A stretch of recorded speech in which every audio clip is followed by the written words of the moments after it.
All right, we are live. All right, we are live.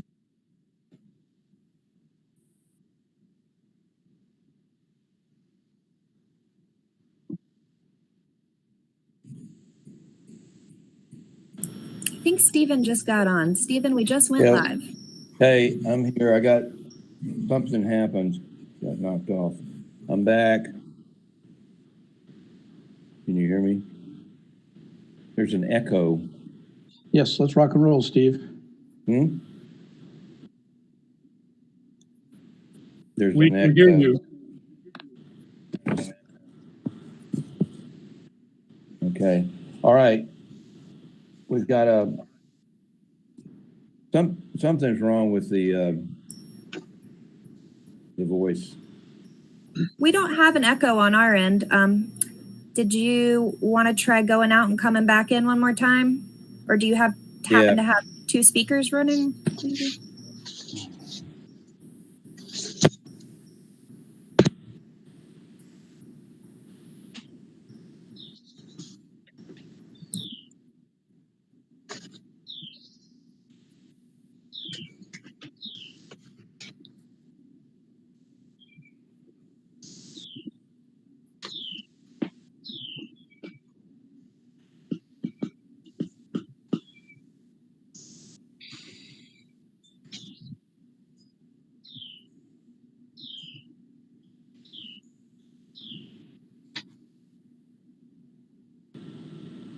Can you hear me now?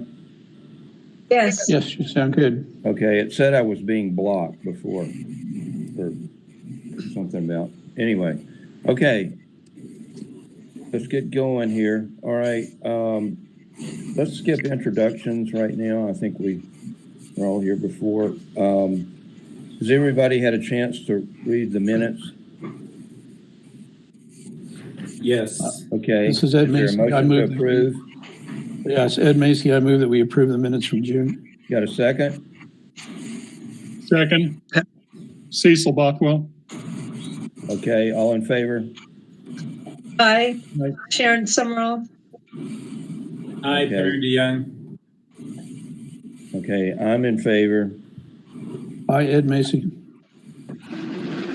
Aye, Amy Smith.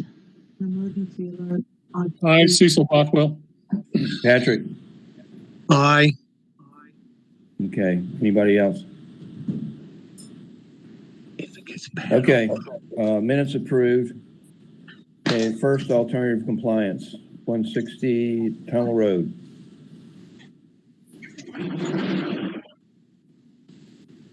Good afternoon, everyone. I am Jennifer Blevins, and I work for the Development Services Department.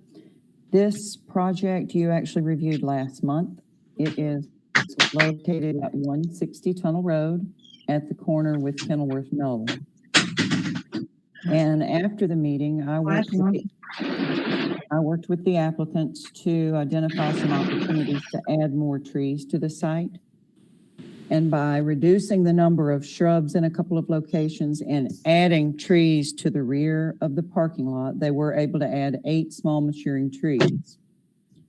The addition of the trees along Kenilworth Knoll and adjacent to the parking lot increased the level of compliance with the code requirements and should achieve the goals to providing shade to both the sidewalk there along Kenilworth Knoll and to the parking surface.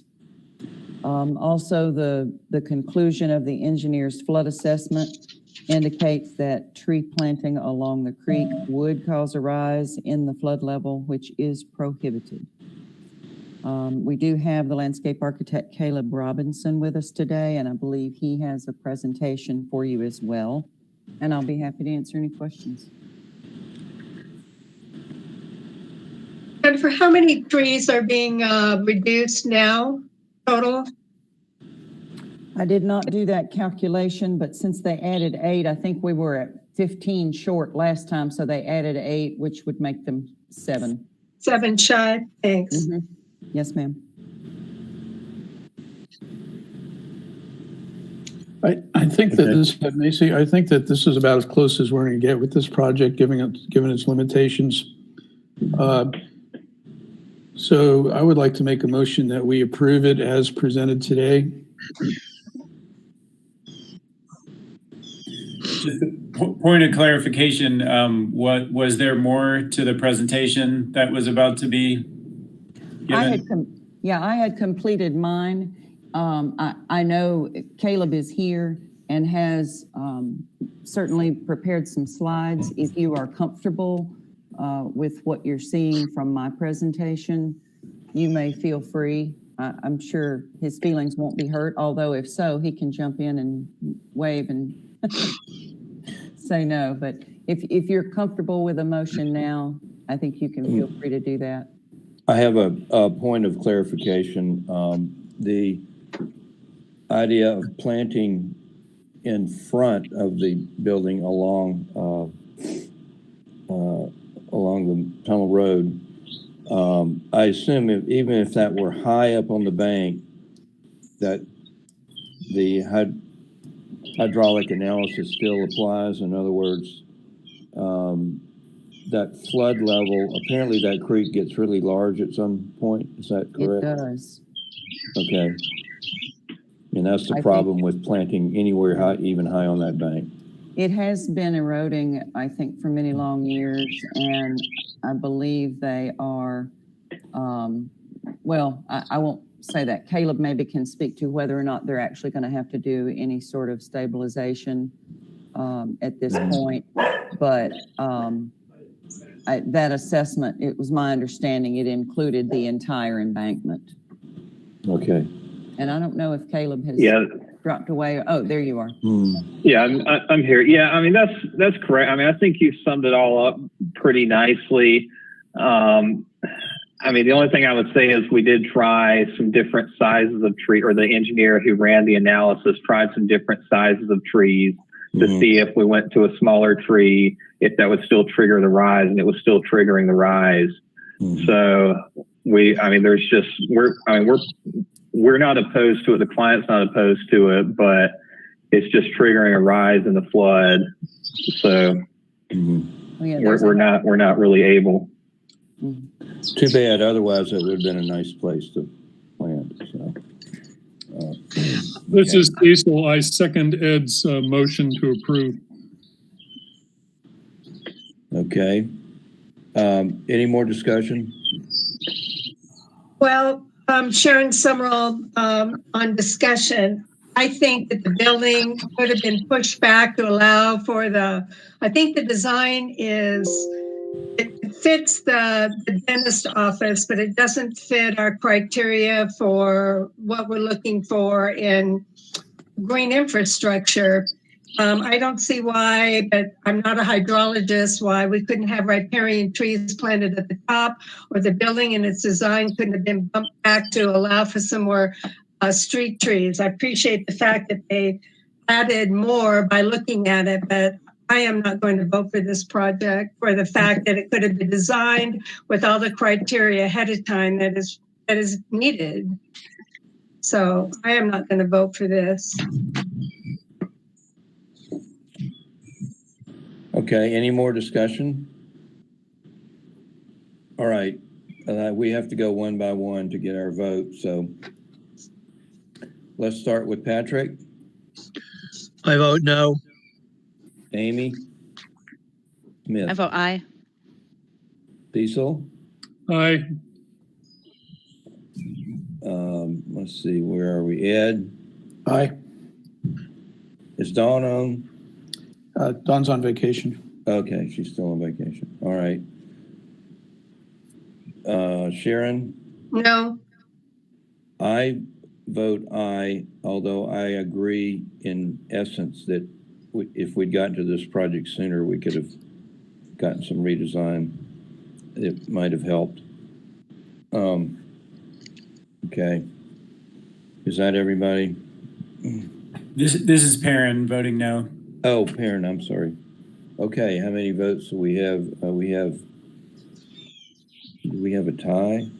What have we got? Let's see. I think it's 4-3, wasn't it? Yeah, it is 4-3. Yeah, 4-3 against? 4-3-4. Mm-hmm. Mm-hmm. 4 ayes. and 3 no's. Is that right? Okay. All right. It passes. It's a good discussion about maybe some way to get into some of these projects earlier, particularly if we're talking about some green infrastructure implication. Hopefully we can cover some of this in our new ordinance and get some earlier input into some of these projects. Okay. All right, next is 718 Haywood Road. And it's Jennifer Blevins again with the next project. It is located at 718 Haywood Road on the site of Grace Baptist Church. And the addition of Canterbury Classical School to the education building on the property requires that the site be brought into compliance with all of the applicable landscaping standards in Article 11 of the UDO. It looks a little complicated, but it's really not quite as complicated as it seems. There's just a number of requests, and because there's multiple streets surrounding the property, there's different issues along each street. So I'll start with the first request, which is for the street trees along Haywood Road. Because of the overhead utilities, the standard calls for 1 small maturing tree for each 30 feet of frontage. And so in this case, that would call for 3 small maturing trees. The applicant is proposing seeking credits for the 2 existing trees. Now those trees are located, one of them is about 23 feet from the street edge and the other one is 38 feet from the street edge. Because they are not within 20 feet, the staff cannot approve those credits. So they appear to be healthy trees, and that would require your recommendation because staff can't. It's built into the code, but staff can't approve that when they are further than 20 feet. The second request is for the property line buffer along the west boundary line abutting an RM8 zoning on Fairfax Avenue. UDO section 7828 requires a type A property line buffer when adjacent to residential zoning districts. And the applicant is proposing to provide the street tree planting strip with the street trees and the street buffer shrubs in lieu of the property line buffer. And the only portion of this frontage that requires that buffer is about 45 feet on the south end. So the alternative they're proposing actually follows the standard development pattern for all commercial developments, where they abut a street and their parking lot is within 50 feet of a street. There's the street tree planting strip always, and then of course the street buffer shrubs when the parking is adjacent. So what they're proposing follows the standard development pattern. And in this case, there at the south end, they're combining the street tree planting strip with a sort of a bump into the parking lot, which combines the planting strip, a parking lot island, and gives them a total of 4 trees and 17 shrubs in that required buffer location. I felt that would provide an effective screen for the sort of 1.5 residential properties across the street abutting this area. The third request is for the property line buffer along the south boundary line, which abuts RS and RM8 zoning districts along Wells Avenue. They are proposing the street trees and street buffer shrubs in lieu of the buffer adjacent to the parking lot area. And then as you move to the west, the building is right up against the street. They're proposing no plantings along that portion in order to maintain that required accessible route from the parking to the building entrance. I also noted that although the code requires this buffering against residential districts rather than residential uses, in this case, there are no residential uses across the street. There's additional parking on a parcel also owned by the church, and there's a small playground that they use. And then further to the west, on that west property that abuts Wells, directly across from the educational building, that's actually a lodge. So it's not used for residential purposes. It's the lodge building and their parking lot. I believe it's a Masonic lodge, and mostly their parking lot is what abuts that. The architect, David Kuntz, is with us, and he may have a presentation for you as well, but I'll be happy to answer any questions.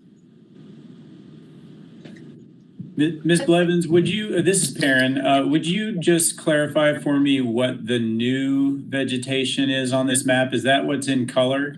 All of it is new. All new. Everything in color is new. In color, Yes, all right. Mhm. Okay. Are they required any building impact? Is that what they're asking for? Is no building impact? Plantings in lieu of the property line buffer? Are they trading the building impact for the property line buffer? Is that what's going on? No. Are they not required? The building impact is worked in with existing trees that they have on the site. They have some trees on the far west of the site. They also have shrubs around the base of the building. So it wasn't in lieu of. The street trees and the street buffer shrubs are what they're offering in lieu of the property line buffer. So they're meeting the building impact then with existing trees on site. Yes. And so basically what they're asking is reduction in the property line buffer. Correct. Okay. Now, the property line buffer is the only place that's got the residents, 1.5 residents, you said? Right down there at the very south end of the east property line, where you see that in the south corner, where you see that sort of extra large green area on the slide showing now. Right. That little portion is the only thing that would require the buffer along Fairfax. This is Ed Macy, what's the reason for not planting small trees along Hayward Road? They cited overhead utilities, and as you know, we do have provisions in the code allowing small maturing trees under overhead utilities. David may be able to speak to this, but because they have these relatively mature trees already within 23 and 38 feet, they probably felt that that might be a little much, planting more trees in front of those existing. There's another dimension of this issue, which is that the West Asheville tailgate market takes place in that parking lot. Right. And so the visibility of the market from Haywood Road, I think, is a significant consideration. I understand why they don't want any visible barrier between the road and the market itself, but I think the church has other reasons of its own that it's asking for that. Well, I would like to know what those reasons are. Right now, I'm inclined to vote against this project because of those trees along Hayward Road. I think that, everything else is okay if we had those 3 trees along Hayward Road in an area that desperately needs trees. I'm willing to approve the other requests on this project. David, do you feel that you would be able to work in the 3 small maturing trees in front of those existing trees and somewhere within 20 feet of the street edge? I believe so. There is an existing sign that belongs to the church there that placing street trees in front of might hinder the use of that sign, but I believe that's something that they'll be flexible about if this is the only path forward. And I also believe that even though we would be placing essentially the same tree in front of what they already have, that there is room to do that. And there is a DOT site triangle in both directions that constricts that area, that front lawn in front of the church. But I know there's an exception that there's an image taken of those trees. Those yellow arrows are pointing to the two that we're suggesting being used as existing credit. And you can also see the power lines overhead. But there is a little bit of a green area in front of there that they could perhaps take over for a new street tree. And that is the only path forward. Then I will direct my client. So. David, there is a provision in the code also that allows for street trees in site visibility triangles, as long as they are single trunk species and as long as they are maintained with free visibility, no protruding limbs in that area between 3 and 10 feet above the grade. And it was my feeling that you might be able to achieve that choosing that single trunk species, but also perhaps planting a larger tree than is typically required at planting. The height required at planting minimum is 8 to 10 feet. If you chose one that was a little bit more mature, you would probably be able to maintain that. And Sharon, I want to apologize to you about the building impact landscaping. I realize now that this is in the Haywood Road zoning district, does not require building impact landscaping. None of the Haywood Road districts do. Yeah, thank you. Patrick Gilbert here.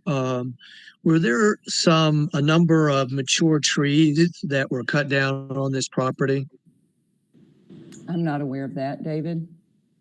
Not since I began the project that I'm aware of. Thank you. Yeah, I don't think the vegetation has changed on site for the 10 years I've been here, Patrick. Okay, thanks. I'm in agreement with Ed. If they can make the street tree requirement, then I would vote for it. But without that, I wouldn't.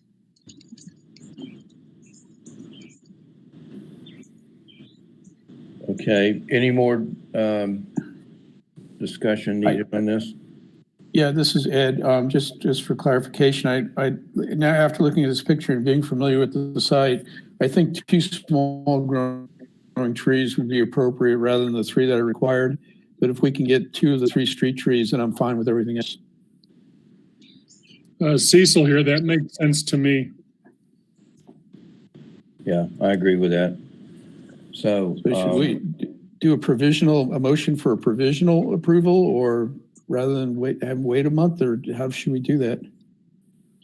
I think we can make a motion, somebody can, with the suggested changes.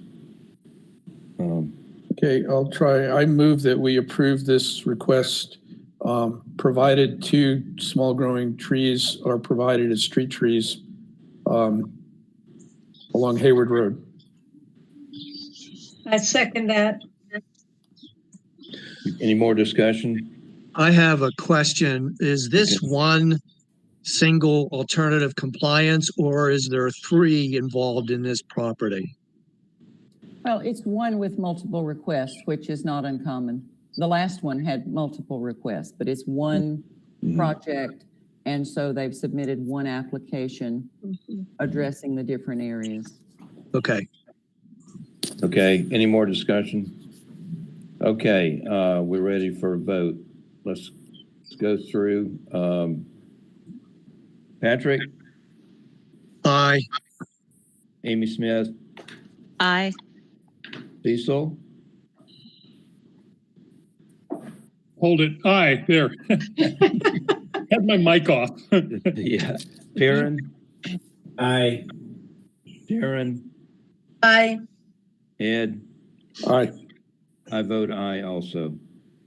So approve with changes.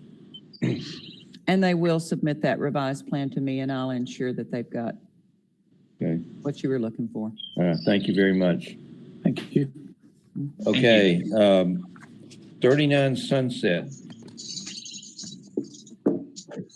And here we are again. Jennifer Blevins, with the third project on the agenda. This one is a little different. This is a residential property. It's located at 39 Sunset Summit. It is classified as steep slope zone B, and this is based on the elevation of the property, which is 3,085 feet, and an average slope of 18%. Other than allowances for tree removal related to when a property is developed, and other exceptions for removal of trees that are smaller than 6 inches in diameter, and for invasive species or diseased, dying, dead trees. Other than that, any tree removal in steep slope zone B requires applicants to submit an alternative landscape plan for consideration by this commission. And unlike all of the other alternative compliance requests that you see, those you're making a recommendation for, this request, you may actually at your sole discretion approve with conditions, or deny. There are no standards to evaluate, so there was no assessment necessarily to make. The code doesn't say X number of trees and here's what they're proposing. So the landscape architect, Joel Osgood, is with us today, and I believe he does have a presentation for you. But I'll be happy to answer any questions you may have. Thanks, everyone. This is Joel Osgood.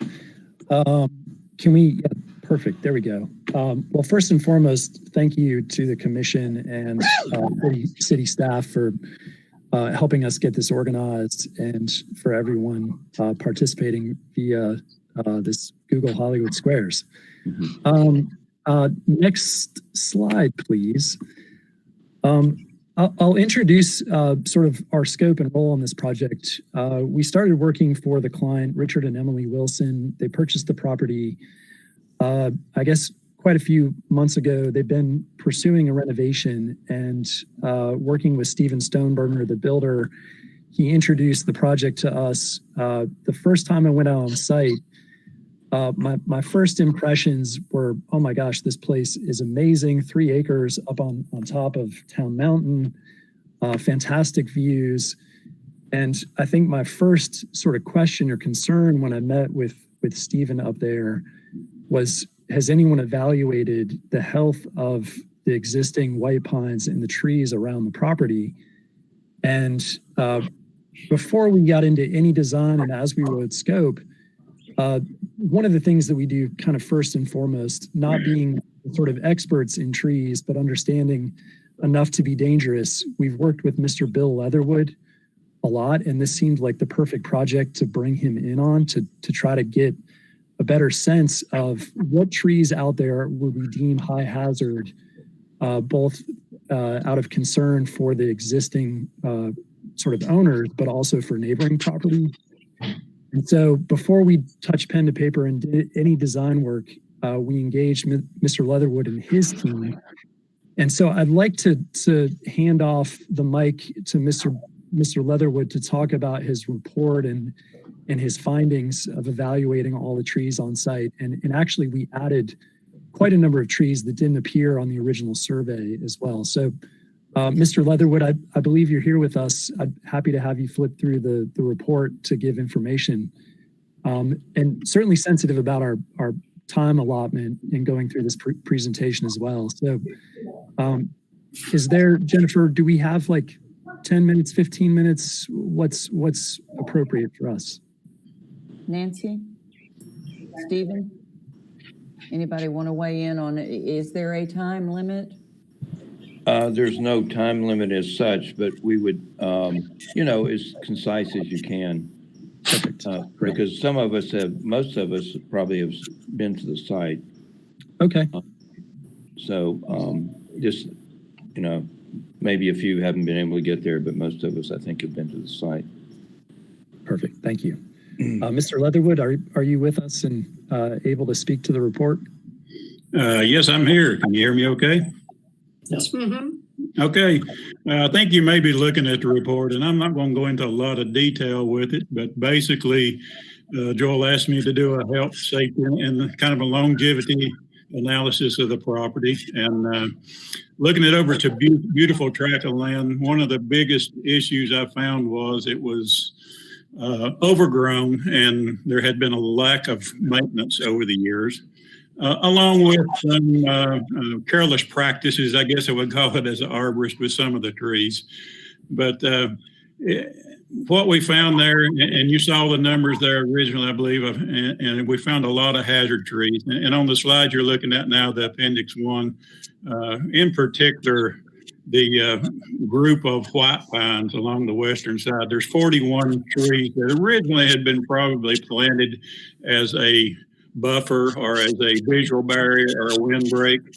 They were allowed to grow and then topped at like an age of 10 and then topped again at the age of 20. And this created what you see in those pictures, a very limby, unmanageable tree now with a lot of broken tops, a lot of hazards, a lot of rot, a lot of decay. And basically those trees are just unmanageable. And those are some of the trees that we recommended come out due to their hazards. Along the second slide there, you see beside that was a large yellow poplar in that same slide on the right side. And a beautiful tree, however, it's been dying back for several years. One of the biggest concerns, if you look right in the center of that slide, there is actually some maintenance has been done. They put a cable in it years ago. But one problem is the right side of that tree is dying. And this cable, the lag screw that's holding that cable is probably going to release at any time because of the rot. When it does that, then that support that tree has been having all these years is gone. And I consider it a hazard too, just because of that. But overall, the property, if you look at the next slide, I believe goes into the evaluation. We looked at 200 trees on that property. And out of those 200 trees, Joel has a number on his slides. We evaluated ones that had health and safety issues, ones that were hazard trees, recommended which ones to take out, which ones to leave. There were several issues there, everything from insect and disease problems, hemlock woolly adeldage, the emerald ash borer, even poplar weevil. And a lot of the trees can be saved. Out of the hemlocks, we found probably about half of them that could be treated and saved. Half of them are too far gone. So we made all those proper recommendations.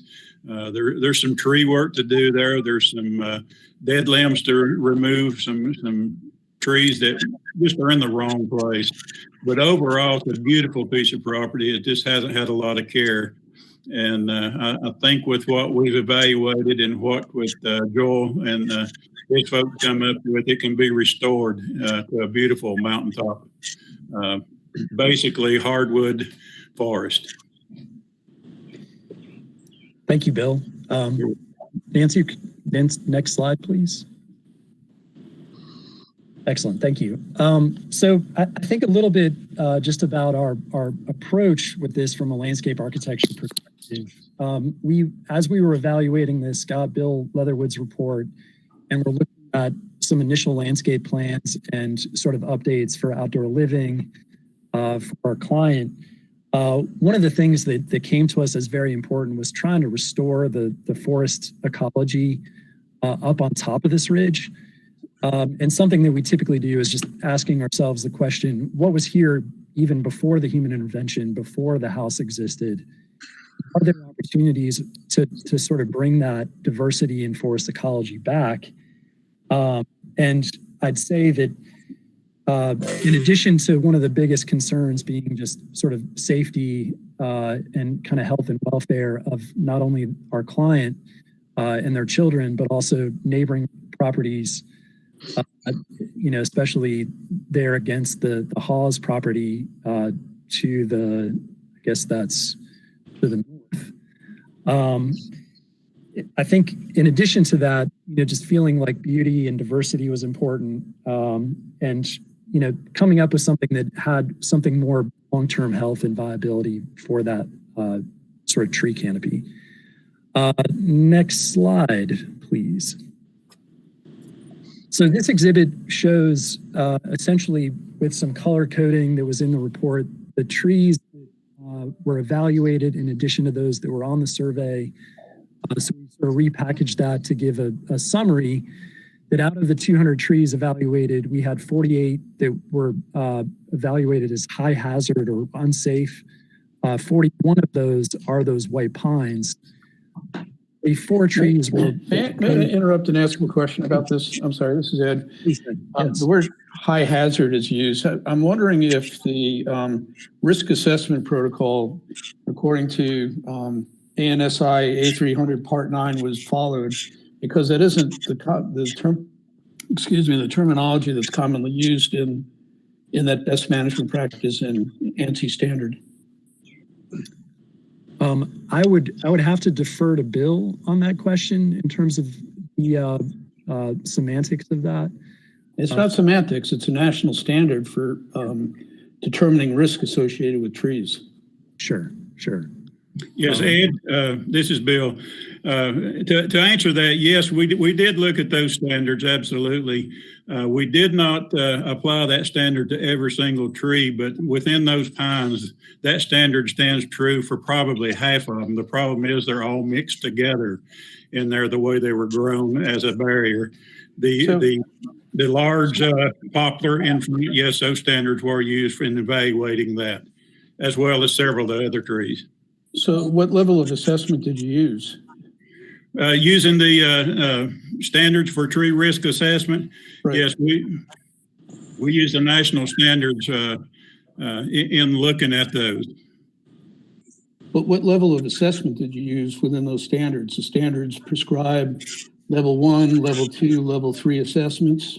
Right. And we also require that or expect that hazard be described as risk in terms of likelihood of failure, the size of the part likely to fail, consequences of failure, things like that. I'm not seeing any of this language. That's correct. In this report, we did not put that language in it. However, they were looked at those same standards as if we were doing a assessment. Level did you for your assessment? So a level 1 assessment, level 2, level 3. I mean, what? Yes, we did look at them as a level 3 assessment. So you actually had people climb the tree and you did invasive procedures? Not necessarily climbing. We did use a drone, looking at some of the tops of them to get up and look at the canopy, especially like the poplar. Used a lot of imagery, but we did not climb. Most of the white pines are very visible in looking at those assessments. It sounds more like a level 2 assessment. And you didn't prepare the risk assessment in terms of likelihoods and consequences. No, we did not prepare the exact form for each tree. No, sir, we did not. Okay. All right. Sorry, Joel, you can keep going. No, please. Curious about.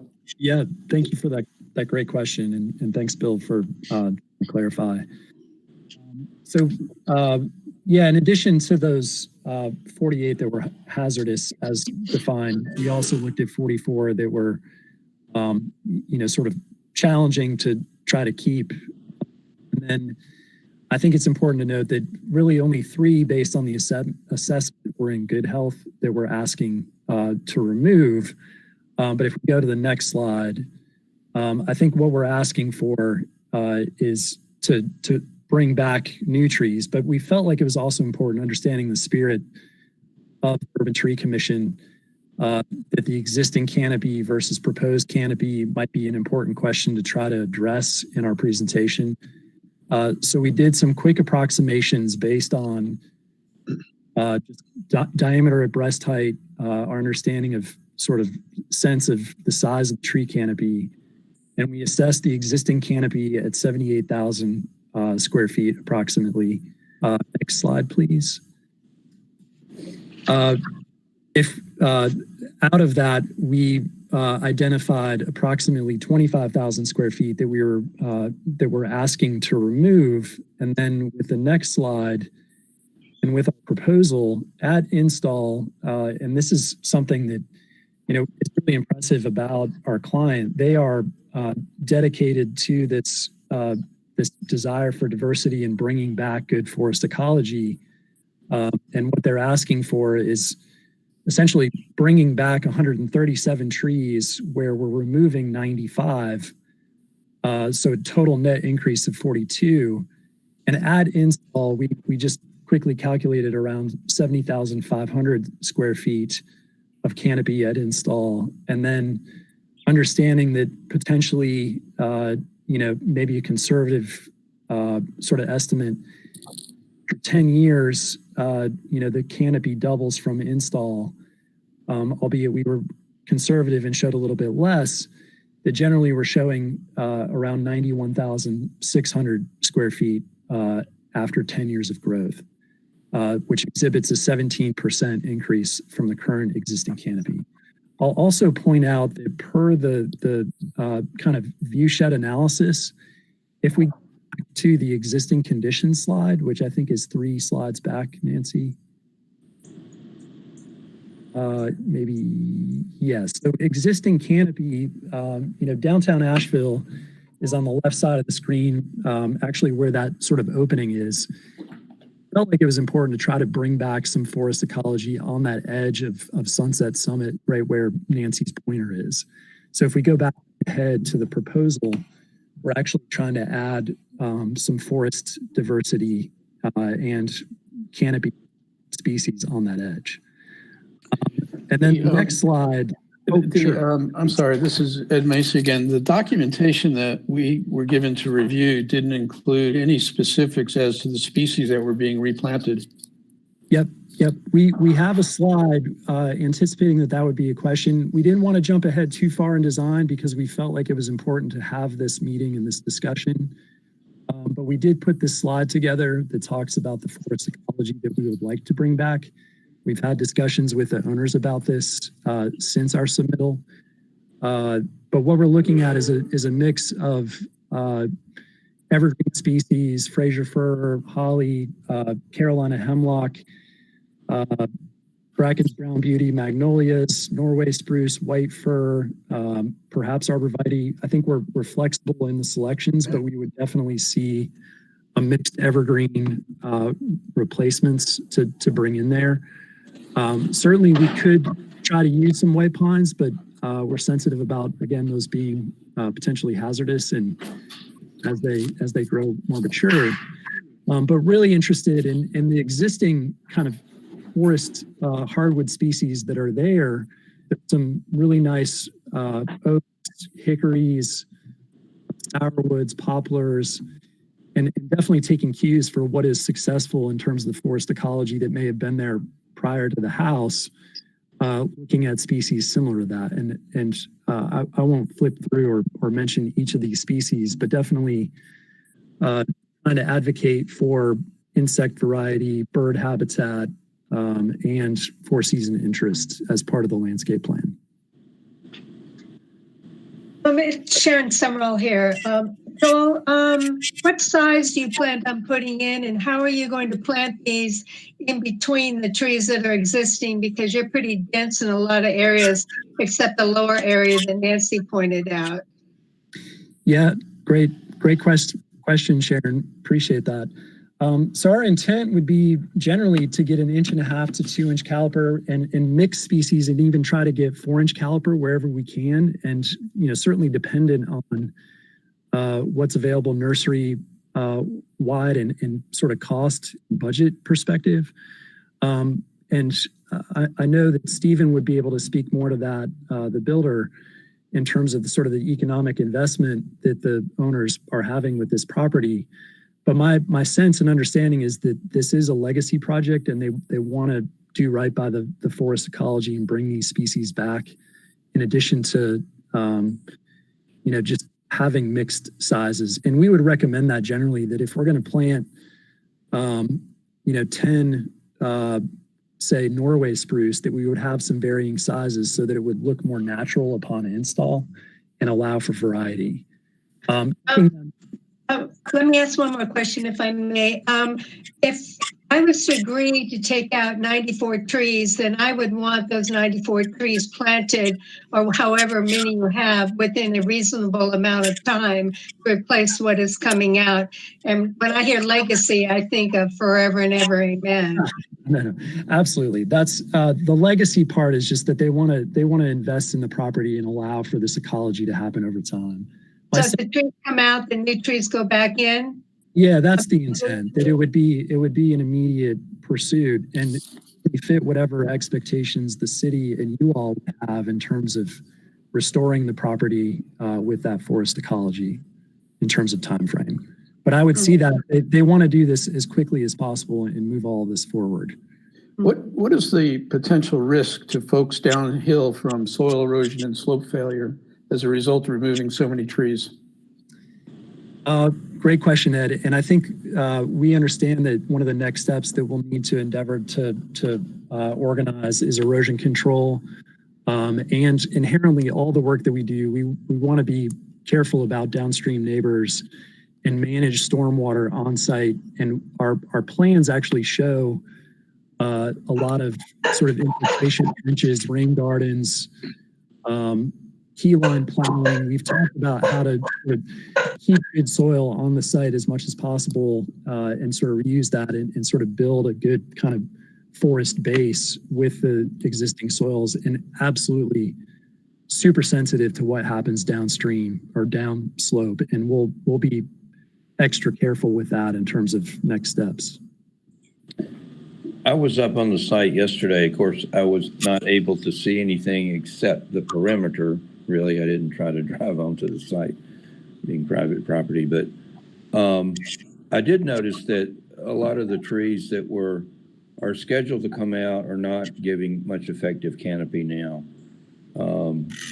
particularly along the edge. The ones I saw probably wouldn't contribute much to a stormwater problem, although some of the trees may be larger on the site.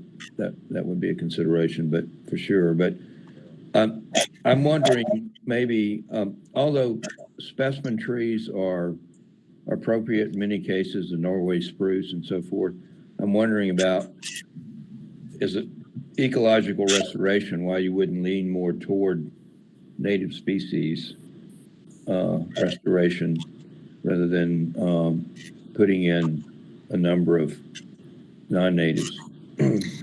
Yeah, I think great question, Stephen, and really good feedback. I think generally advocate for natives as well, but I think the owners also want to have sort of ornamental value. So I think we'll work out a percentage and say, maybe 70% are natives and then 30% perhaps around the house or with kind of focal views might provide a little more ornamental value.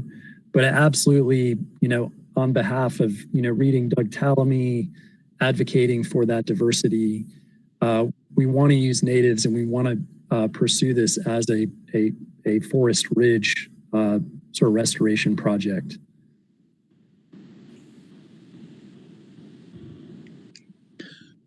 Patrick Gilbert here. I think I have to, go ahead, Patrick, I'm sorry. That's okay. I have a question. The trees that are there now, do they impinge on the view from the proposed addition? Most of the views, if we go back one slide, Nancy, most of the views are actually, almost from the addition that's furthest, I guess it's north on the plans, is actually a little bedroom wing. And that's where all those white pines are against that property to the west. And the view is actually almost due south. You're not really capturing much in terms of a sunset view to the west. And so generally where we're taking out the white pines and we're bringing back in this mixed evergreen and hardwood landscape edge, the views largely stay the same. So you're taking out, I think it was 41 white pines, is that correct? Yes, 41 of the 48 were white pines. Okay. And the rest of the trees that are coming out are located where? If you go back, Nancy, I believe it's maybe one slide or two slides. Yeah, so that exhibit shows in red, those are the trees that we're asked to remove. And then if we jump ahead a slide, that's what we're coming back and sort of planting as our tree mitigation plan. And is there a commitment on the behalf of the client or the property owner to maintain the trees that are being planted in lieu of the ones that are coming out? Absolutely. I think any work that we do, we would want to make sure that there's a landscape maintenance and management guideline that's followed. And I think we'll probably lean into Mr. Leatherwood for that program. And also, you know, I'm aware of the great work that Mr. Leatherwood has done over the years with the Forest Service, and we've leaned into that in terms of treating existing hemlocks. If there's any disturbance around, there's some beautiful specimen oaks flanking the driveway, and with any work that we're doing in that area, doing tree growth regulator and making sure that we're protecting those trees during any construction activity, but most definitely, you know, before, during, and after construction and beyond. We would see them, you know, following through on that. So this is not a project that would come before the TRC? No. No. No, it would not. This is a residential single-family development. I will note that it is possible they might need a variance from the Board of Adjustment for the grading activity. Depending on the slope and the elevation, there are grading limitations as well. So I haven't evaluated that. It's not a type of review I normally do, but they would need to prepare, and I'm sure Joel is well aware and may have already worked on this, but they would need to prepare an assessment of the amount of property that's already been graded, and then any new grading that would be required for the walking paths or retaining walls and so forth. And at that point would be determined whether or not a variance would be required to exceed, in order to allow them to exceed the limitation.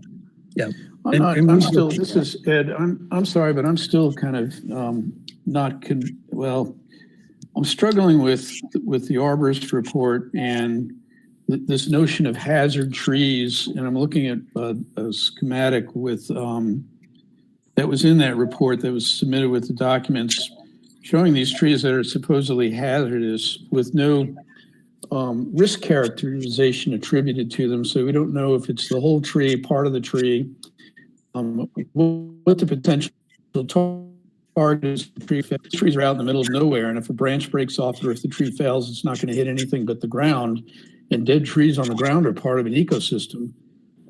I just can't reconcile the lack of detailed information pertaining to risk that should be provided in accordance with the A300 Part 9 standard with the potential risk from soil erosion and slope failure from removing so many trees on a property on a steep slope. I'm struggling with this a little bit. There's either not enough information. Simple erosion control doesn't hold the slope in place when you lose a lot of canopy. Absolutely. I'm kind of inclined to either say, give me more information or let's deny this request. And I don't know if everybody else is ready for a motion at this point. And I'll just add, on the slide previous, there was a limb in a storm that did fall on the house renovation. I think it was on the slide with the tree evaluation, maybe 2 slides back. But maybe a thought, just thinking about erosion control. Well, just if I can interrupt for just a second, that's exactly my point. A risk assessment should analyze the tree in terms of the part that's likely to fail and whether or not that failure would strike a target, and then the consequences of that failure, and then finally whether or not there are practices that can mitigate the risk aside from just removing the tree. And without that kind of information, we're being asked to make a decision on 90 some odd trees when a standard risk assessment hasn't been conducted. Sure. Well, for clarification, I just from looking at the site, I don't know what the average slope is, but I think this project came to us because it's a ridgetop project, not because of slope. Is that correct? No, it's because it is in steep slope zone B, and it's 18%. 18% average slope? Average. Yes, sir. Okay, but it's a ridgetop as well. I mean, okay. I just wanted to, there's parts of the site that are not steep slope for sure, but it's average slope, I guess. Yeah. Right. Or just more. The code doesn't break that down. Okay. If you have it evaluates the whole property. So Right. Okay. the highest elevation and then the average slope of the whole property. Okay. It's Sharon. I've got a couple questions. Are you going to leave your stumps in? Are you planning on grading, or are some of the stumps coming out, or That's a great question, Sharon. And maybe a thought that I just had in terms of sort of construction sequence to make sure that we're addressing this erosion control problem is perhaps any trees that we cut down, we don't grind the stumps, we don't do that disturbance to tear out the root matter until we're ready to plant, so that the ground isn't just sitting fallow, that we could strategically organize that work such that there isn't that disturbance, which is essentially that tree root network hold the soil in place for a longer period of time. And especially where we have slopes that are exceeding 20 to 25%, we could consider and organize the construction sequencing accordingly. And I think that's a great question and something we'll definitely want to address. I haven't seen the site. I had someone that's a neighbor that's on the homeowners association president. They went up, they didn't trespass, and they took some pictures. I guess you've got some of the trees with blue tape on them, and that looked at first sight pretty darn dead. I haven't seen it, but I wouldn't be adverse to a walkthrough on the job site, because this is a lot of trees coming out in an area that I am not familiar with, and I would be more familiar with doing a visit with Ed and other people that have got more knowledge than I do for just general look-see to see, is it looking as bad as it sounds? That's my take on it. Cecil here. My question is there some reason to take out all of the doomed trees at the same time? Or, I mean, I don't know about trees, I know about gardens. Could some section be taken out and replaced, and then another section taken out and replaced, in order to maintain the canopy as much as possible during the transition? Yeah, certainly. Great question, Cecil. Appreciate that. Certainly, there's a lot of trees. Nancy, if we jump back to the proposed trees for removal, that slide, I think a lot of the work that is being focused on the west side. One more slide. Yeah, there we go. A lot of the work forward. One more. Sorry, Nancy. Forward. I think it's slide 55. Yeah. So a lot of the work that we're proposing with garden terraces, food forest, bringing in a lot of more viable kind of understory layer on the west side of the house, on the back side, kind of view side. But certainly, we're trying to do some updating with the driveway. But a lot of those little kind of canopy trees that are on the south and on the east side, we could consider, Cecil, to your point, phasing those for later, because they're sort of perhaps less impact. But the intent, if I correctly understand, is there's some really good viable species around those that if we can remove those smaller species, it'll give some of the more viable hardwoods a chance to grow and thrive. So it's sort of a forest management strategy there. But that is the intent, and we could certainly phase that work.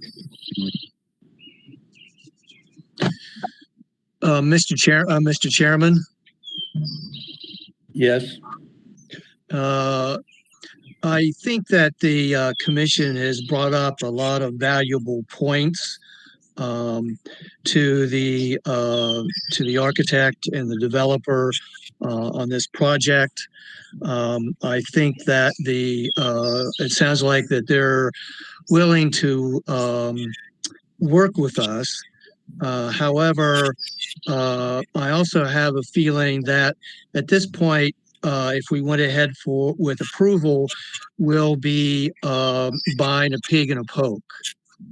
So I would like to see the commission put together what it would like to see from this request that would help alleviate our concerns. And so I'm going to make a motion that this alternative compliance request be tabled until we can do that and get further information and have it in writing so we clearly understand what we're approving. Okay. I second that motion. Ed Macy, I second that motion. Okay. How many, just one clarification, how many of us have been to the site? Well, only driving around. I mean, we would have to have permission to be on site. I know. Okay. But I drove around the site, and Amy, you did. And actually, this is Amy Smith. If I could make just a couple comments on this one. We don't have very many private property type of requests like this. I've been expecting something to come through from Steep Slope, but this is the first one that I've been involved in. And this actually exceeded my expectations in the level of work that the homeowner is doing with the landscape architect and the arborist. And I just want to, say this because what is our expectation of what a private homeowner is going to bring to us for their alternative compliance? Now, I do agree that we can get more information and walk the site and be more involved. And if the homeowner is willing to do that with us, I think that's wonderful. But I just want to put it in our minds as a group that if we have different expectations than what are written into any coding or variance requests and things like that, then we need to come together and identify and be clear on what those expectations are before we just say we're going to deny these kind of requests. That's just my comment. I agree to a point for sure, because I think I really appreciate the work done, the level of work done. It's not complete information as we would get on some other projects maybe, but it is a lot of work being done on a private property site. That said, I think, it could make sense to just table this and let folks have a little better look at the site and maybe make some suggestions and be a benefit to the owner and the professionals working on the site. Steve, one thing, this is in response to something Amy just said. As a commission, we have to be able to answer the questions that are presented. So they're being asked to waive the requirements of the steep slope ordinance. And question number 2 is the physical conditions or constraints are not the result of the applicant's own action. And they're citing the hazardous nature of the trees as a reason for removing these trees. But we don't have a risk assessment that follows ANSI protocols to answer those questions. So, just based on that second question, we as a commission have the authority to decline this request. There's a series of 6 questions, and if we can't answer any of them, then we don't have to approve this waiver of the requirement. So our options are either get more information or just vote no. Yeah, I would not agree with just voting no. I think at all. I think, we have three options here. The middle option is to say, we just need some more information and background, and that perhaps being able to do a site visit would certainly help. Well, but there are some specific things. Okay, well, we can list those If we're using the specific hazardous things. nature, if we're using the hazardous nature of trees as a reason for removing them, then we have to know what that risk is on a per tree basis. If they're removing all the trees, we have to know whether or not it's causing a hazard downstream. That's the third question on the list. Yeah. The proposed alternative will not present a safety hazard. And right now, I don't see anything that prevents a safety hazard to people living downstream. So it's those kind of answers that we have to have before we can make any decision at all. I don't disagree with that. I just think we have the option to do that, to ask for some more information and perhaps a site visit.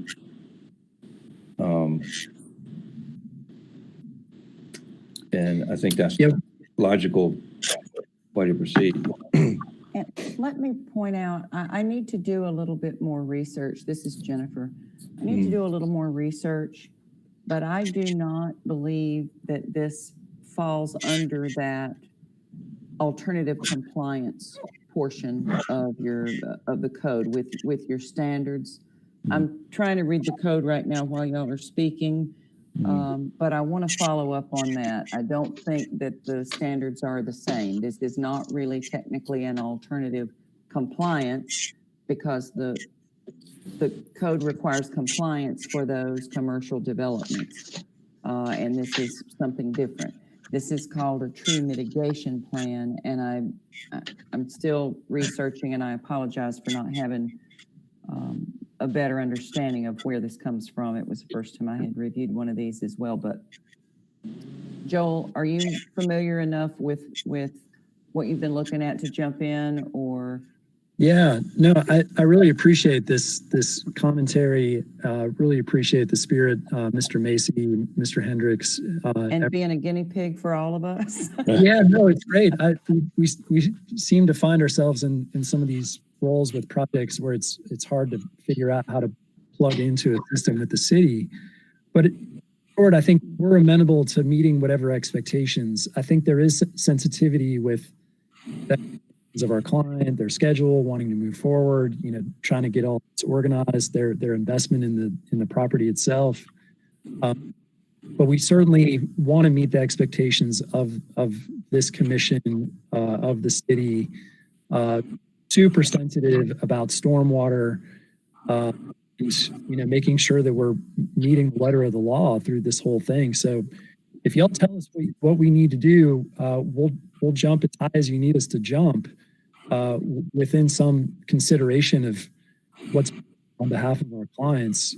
From a process standpoint, we felt like it was important to try to get some level of approval that we could go and remove some of these trees before we show a grading plan forward with the true master plan or site plan standpoint. Because if we can't touch a certain number of trees on an edge, or that and change the intent that they have for their outdoor living and process that we're trying to endeavor to take.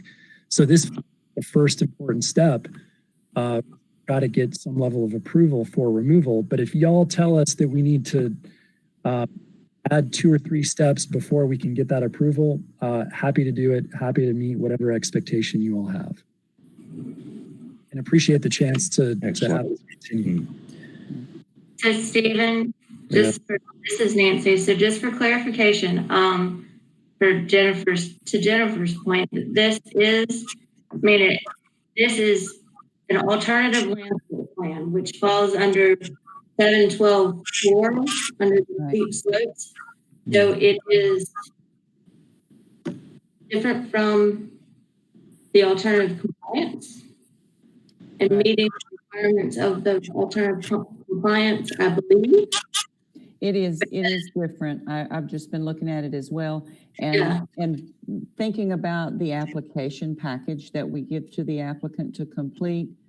That application package that goes for regular alternative compliance requests is not appropriate for this type of request. It's completely different.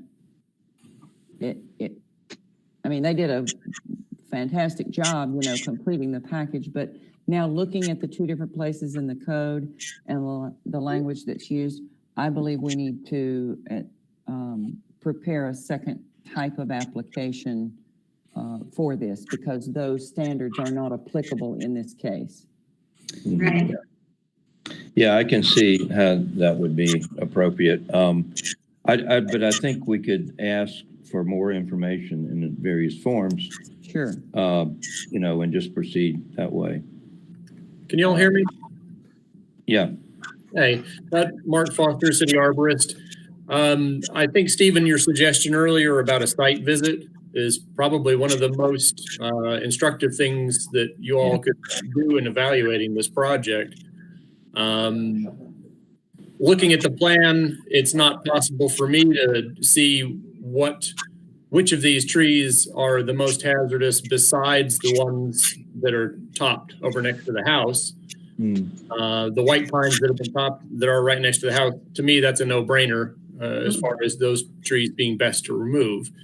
I don't know if I'm the only one on this call who has experience doing storm response work on top of Pound Mountain during ice storms and snowstorms, but if I lived up there with the extremes of the weather that are possible up there, I certainly wouldn't want topped white pines right next to my house.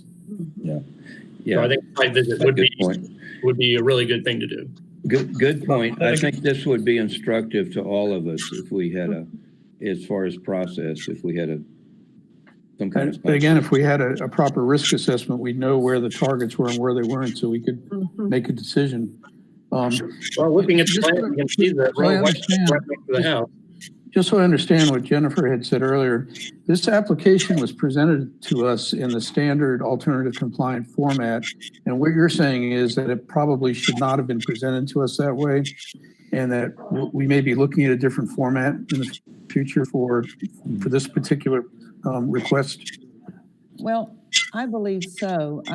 I'm not part of the management of the commission nor of the department, but this is in a completely separate section of the code, and it does not list standards like the one you were referring to. This wasn't caused by the applicant's own actions, et cetera, et cetera. That list of standards is not part of this type of request. It's an alternative landscape plan. It is a tree mitigation plan, and so those standards are not applicable. It's in a completely separate article. Those standards are not applicable. And I think just because I don't know how many of these you've seen. I've never seen one myself. I don't generally review residential projects, but I haven't been involved or had any colleagues that I know of that have brought one of these forward to you. So probably that's why there is not a separate application, because it's just so rare that we see them. And so I think it should have come to you in a different format, but this is what we had to work with. And I don't think, I don't think anybody said, oh, wow, this is wrong, but we're going to do it anyway. Give them this application package anyway. It's just our standard and what we offered them. Given that we're running our time here, we're it's already 4:40. What does anybody have a motion to proceed so that we can make everybody whole on this in the future? There's a motion to table by Patrick. Okay, well, we didn't get a second on that, I don't think. I would say, when I look at this process, if the decision is in the sole discretion, you may approve conditions or deny the alternative landscape plan. if they're conditions, they have to be enforceable conditions. And if it is denied, then the reason should be set out in writing. Do we have the option to table this until we get more information? We can make that request for more I think you information. can continue. Yeah. I can continue this. Right. Well, let's make a motion that we continue this pending additional information and then have a discussion offline on the additional information that we need so we can be clear back to the applicant. And I would suggest that we make some provision for a site visit, or make the site open to, that we would have some permission to go up there in a small group or something and just understand the site as much as possible. Second to Ed's proposition. Yes, second. Okay.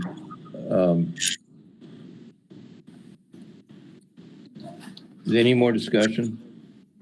I just had a follow-up question, and maybe this is for Jennifer or maybe Stephen. What can we report to our client in terms of time frame? Would we be on the agenda for next month's Yes. compliance? Okay. That's the normal way we continue to the next meeting. Okay, and if we can have, by the next meeting, have information and people visit the site, then there should be no problem with continuing at that point to. Okay. Perfect. Thank you. Mr. Chair, is there a difference between table and continue?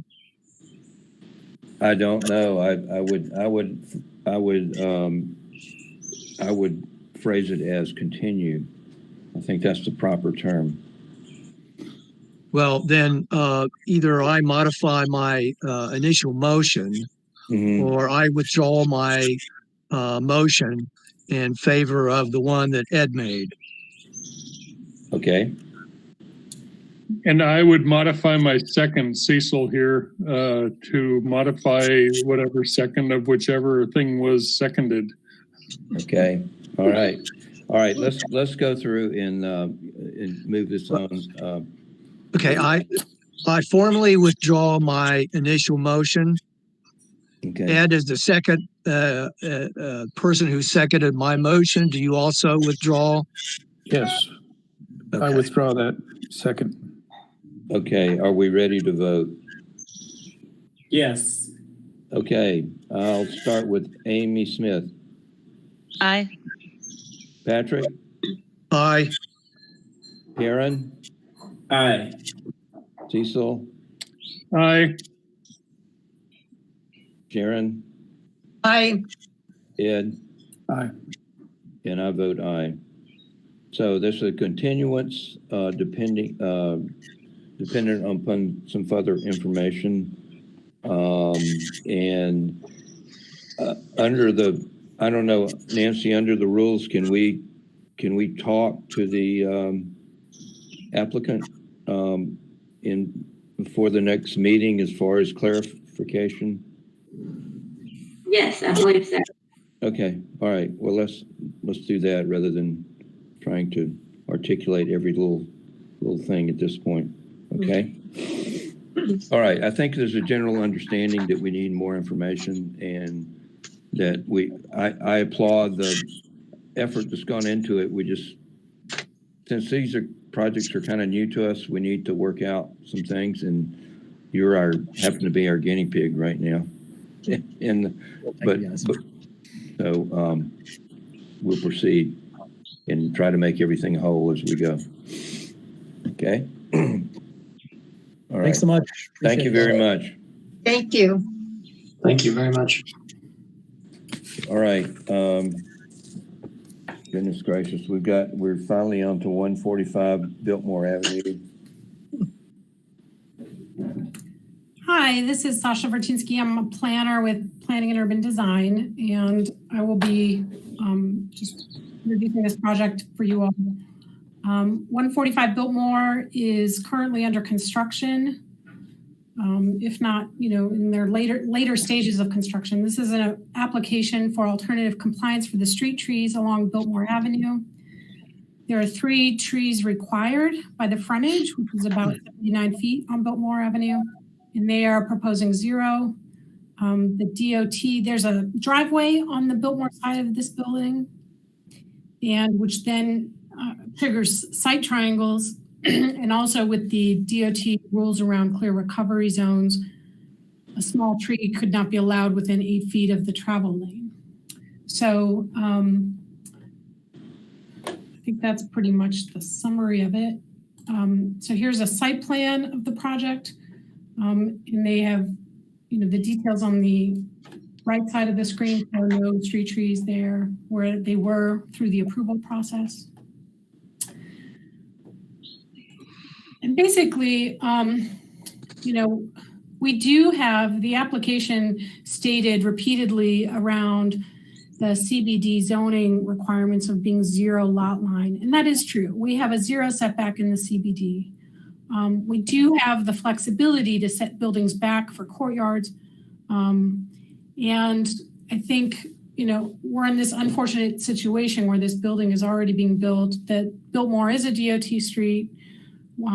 They are not allowed to move the curb line out and narrow the roadway, because that would be the perhaps the easiest thing to do if we were putting Biltmore on a road diet.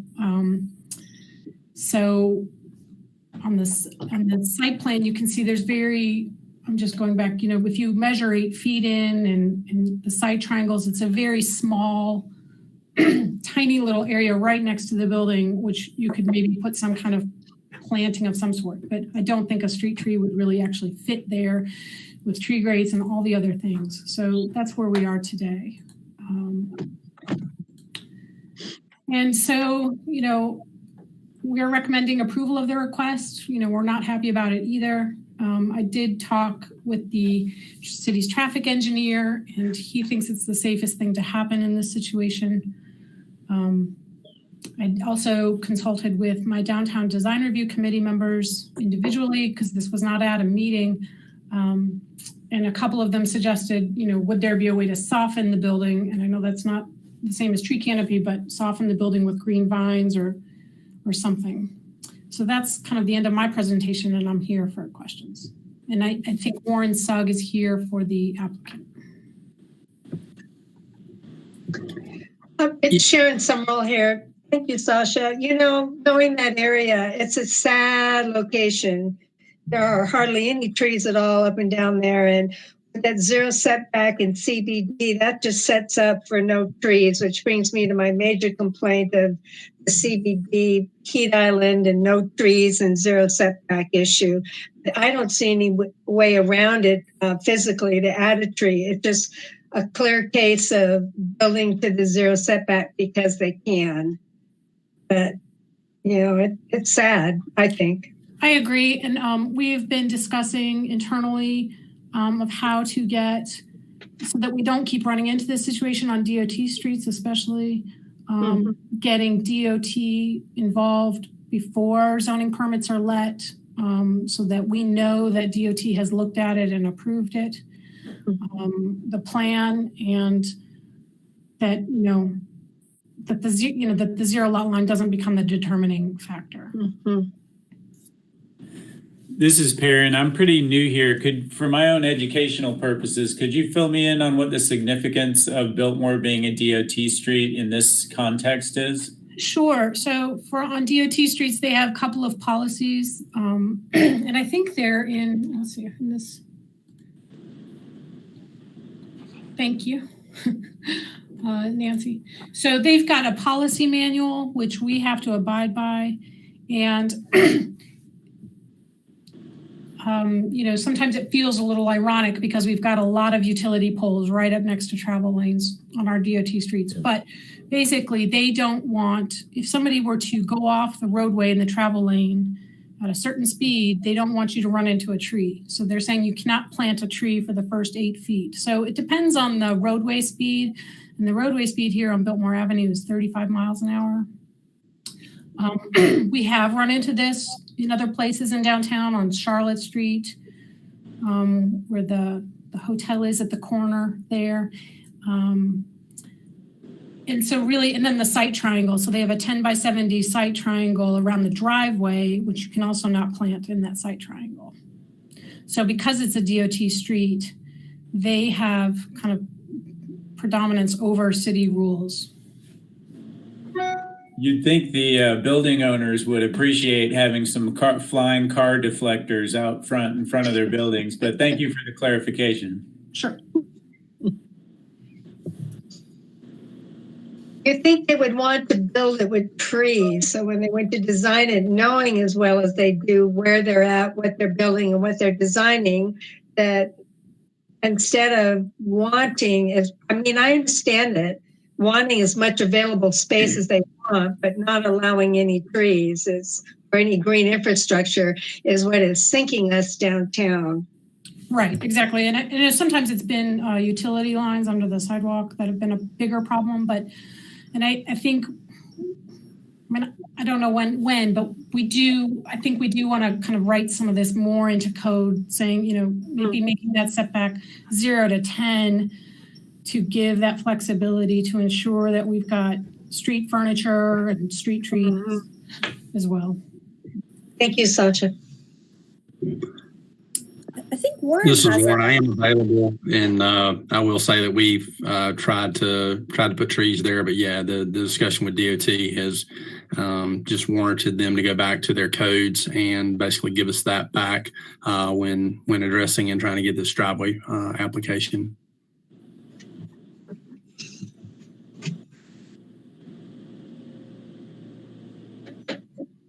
Okay. Any more discussion? We ready for a vote?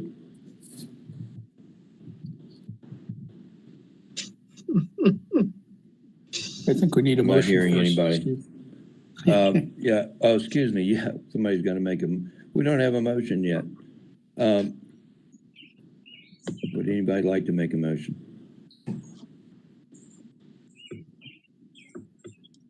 I'll make a motion, Steve. I move that we approve this request. Okay, we have a second. I second it. Any more discussion? Okay, let's vote. Amy Smith? Aye. Patrick? Aye. Cecil? Cecil? Yeah, I have to think about this. I know. Okay. Sharon? Sharon? Oh, I'm sorry that you said Karen. Sharon? Aye. Ed? Aye. Cecil, aye. Cecil, aye. Okay, all right, it passes. So we're on to the next one, which is 285 Smoky Park Highway. Good afternoon. I'm hoping this is the most straightforward we have this afternoon. Mike wasn't able to make today's meeting. So the address is 285 Smoky Park Highway for an oil change that's redeveloping the site. Next slide, please.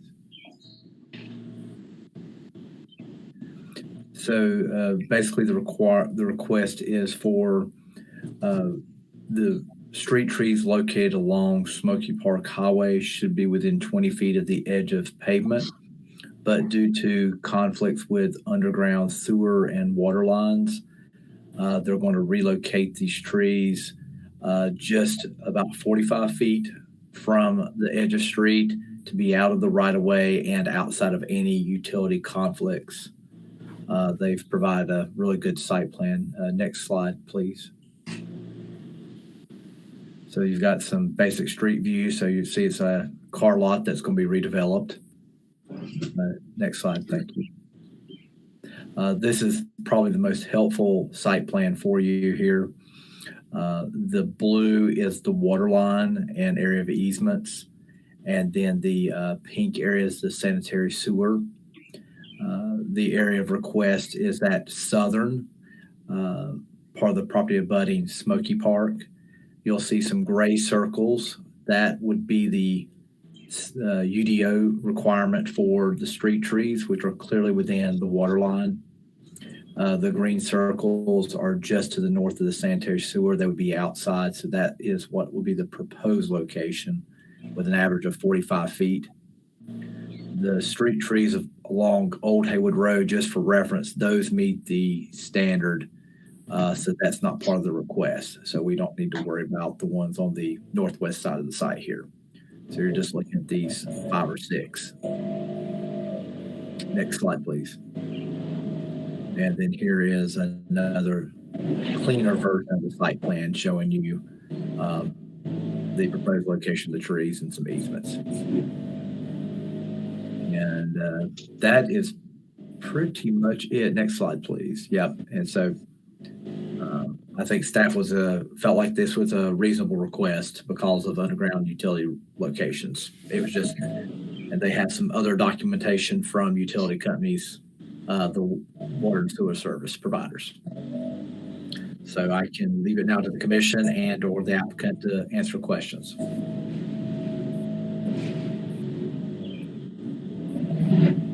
Yeah, once again, Warren Sugg here, Civil Design. I'm joined by Sean Sains, who was working on this. And in our mind, I think this is a fairly simple one that we're not asking for any kind of reduction in trees, just simply putting them where we can be outside of easements and still provide the canopy. So we're both here and available for any questions you may have.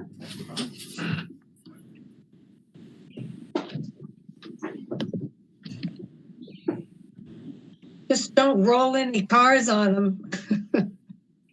The site looks like you're going to roll on your vehicles, but thank you for planting and not asking for reduction. It makes me happy. Yeah, it looks. Yeah, I was at the site yesterday. This looks like it's very reasonable. Yeah, I thank you. Okay, do we have a motion? I'll make a motion to approve. Have a second? Second. This is Perrin. Okay, let's vote. Amy Smith?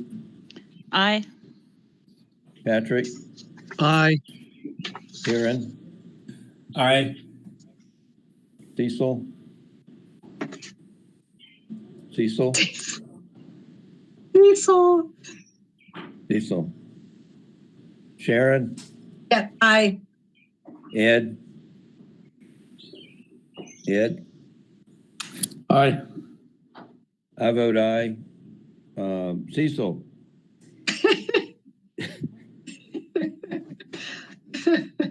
It's an exciting meeting for him. The motion passes regardless. All right. We've got a lot to talk about yet, so let's... Thank you for your time. Yeah, thank you. Everybody. Bye-bye. Thank you, everybody.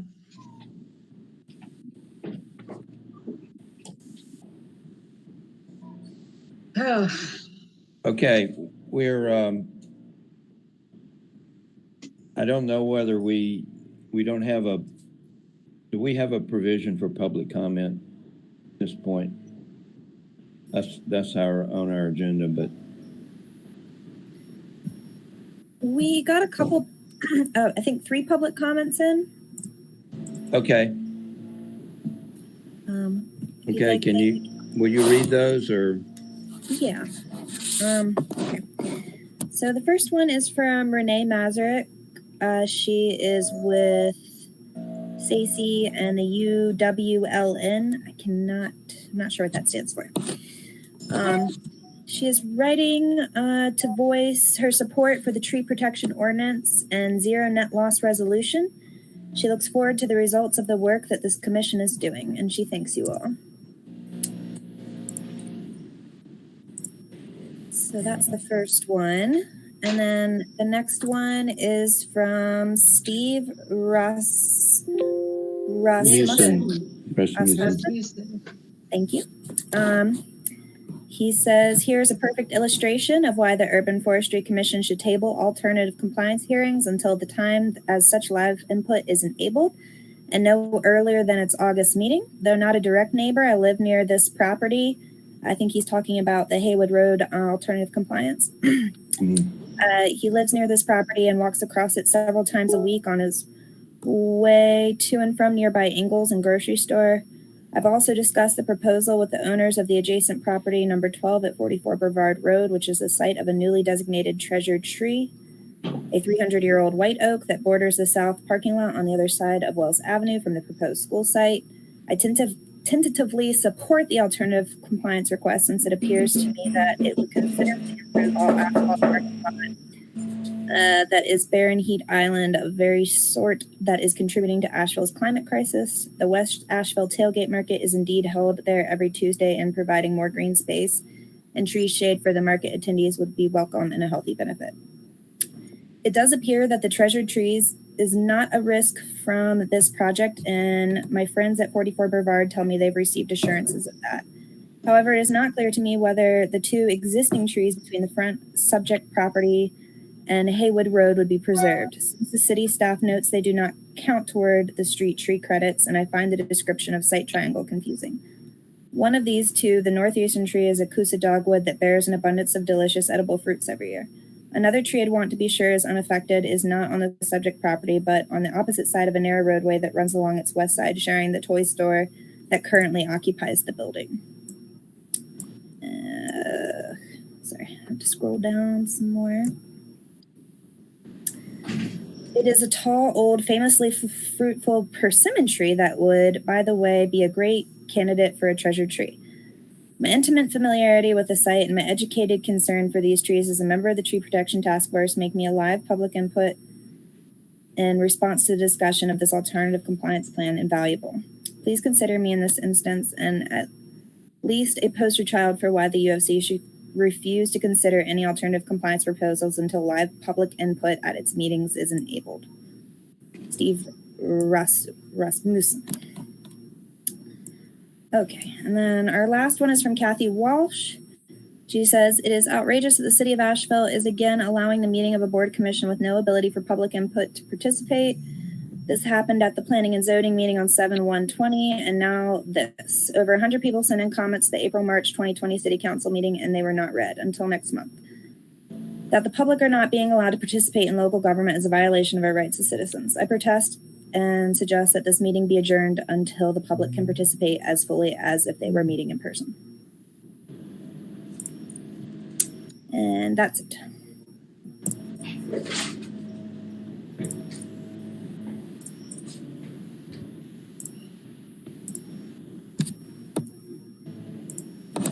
Okay, that's it for public comment. Obviously, we haven't adjourned, so, but because we had some explanation of the public comment situation.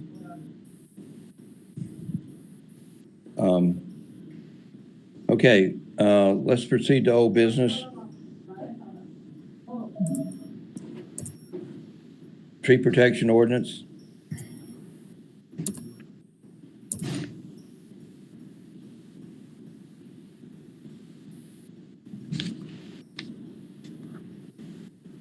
Who wants to take that one on?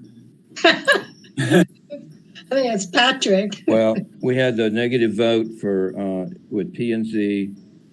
I wish that we had more ability to talk to P&Z. I think was some misunderstanding. The last thing we want to do is have any conflict with affordable housing. In fact, those are the places, disadvantaged neighborhoods, affordable housing areas where we want trees to be planted. Now, there are several ways to approach that. One is to provide some incentive, and the city has suggested that we perhaps there's an option of exempting those affordable housing projects. The Luigi grants, which I'm not that familiar with, were going to be discussed too, as far as if we've even had any in the last few years that would apply to this situation with our new proposed ordinance. So anybody want to take up that discussion? So, Mr. Chairman, yes. Yeah. So the Urban Forestry Commission has already voted to support the tree canopy preservation amendment, I think as it's now called. So I don't think we need to take any further action on that. But I do think that there needs to be some communication with individual city council members to clarify our position in terms of supporting the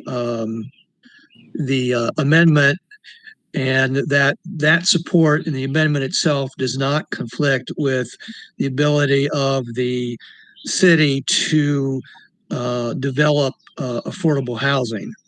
In fact, the DSD, I believe, did some quick analysis of developments going back, I believe, a year or so. 3 years. 3 years. 3 years, and found that there were very few developments that had affordable housing that would anyway be affected by the tree canopy preservation amendment.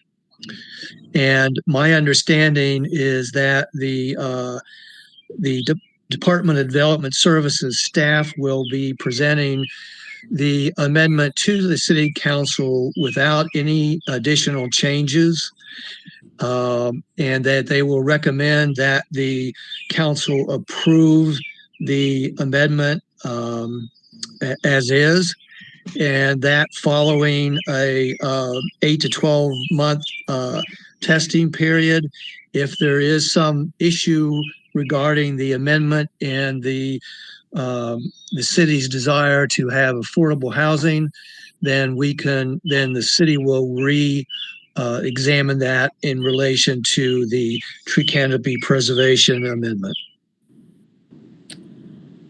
Okay. Julie, are you on the line now? Julie Mayfield? I am. Yep. Okay. I've been lurking, but I've been here for a few minutes. I understand this meeting has gotten pretty involved before we got to this part.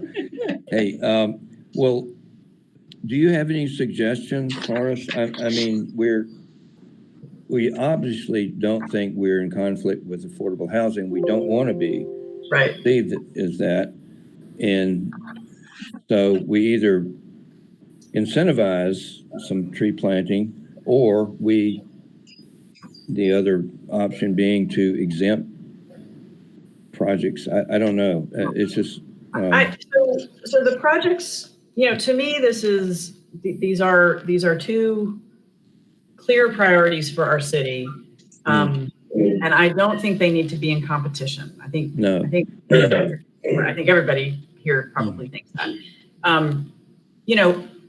To me, what it means is if it makes an affordable housing development a little bit more expensive, then they ask us for a little bit more money. Yeah. If the cost of lumber went up, they would ask us for more money. If the cost of widgets went up, or doorknobs, or whatever, they would just ask us for more money. And so if by putting this ordinance in place, it means that affordable housing becomes a little more expensive, then they just need to ask us for more money. Yeah. The one thing I did want to ask, and I see Ben's picture, hopefully he's listening, is that the analysis of affordable housing projects over the last 3 years, the one that I think would be particularly problematic and that we probably would lose altogether is the Collier Woods development, because that taking down all of the trees on that property, and given the size of those trees and things like that, could be, and the existing canopy, that could be frankly so expensive that they wouldn't do it, we wouldn't pay for it. But that's like the one I can think of. Ben, what do you think about that? So Julie, we have, and I think Chris Collins is on the line, I hope, and I'm going to let Chris talk in a second, but we are aware of not only Collier Woods, but a lot of the other affordable housing projects that the city has permitted over the past. I think we started with 3 years. Chris, we may be trying to go back 5 years, but we've actually, Julie, we did an analysis of the Collier Woods project. And if Chris, if you're on, if you could take a second just to talk about Collier Woods a little bit, and maybe more generally some of the analysis that you're working on. Yeah, I'm here. Let's see. All right, that works. Yeah, so we did a quick analysis of some affordable housing at the end of week before last. We had done a lot of projects, but not really in respect to affordability. We've done that now. And in fact, Collier Woods, the surprising thing, I'll go ahead and start with that Collier property. They were, their last proposal was to preserve 15 large canopy trees on the site. And given that they're in the downtown resource management district, they would have met the requirements for preservation with those 15 trees. Oh, interesting. Okay. I'd forgotten about that. And we're going back. I'm trying to go back with everything that's gotten a Luigi grant or has been eligible for it. Yeah. And so far, anything that hasn't met it just the way it was done and presented could meet it really just with minimal plantings. You know, that's theoretically looking at the site plan they gave us, saying, yeah, they could probably get another tree or two in here and meet this. Okay. You know, well, but. Thanks, Chris. That's very helpful. Then I just don't think we worry about it. I think you all don't take, I think you stand by your support for it, and that comes to council along with P&Z's recommendation. And again, Steve, I know you sent me the link, but I didn't look at it. Were there any affordable housing advocates at P&Z who were arguing this, or did this just come up from, okay, then I really wouldn't worry about it, because believe me, if they were worried about it, we'd be hearing about it. Yeah. So, yeah, no, it was just kind of a hypothetical that was brought up, I think, and said, well, gosh, what do we do? And I don't know. I wasn't at the meeting, but I listened to it. So, yeah, well, and Ben, yours and Chris's work will, I think, help put that concern to bed. So.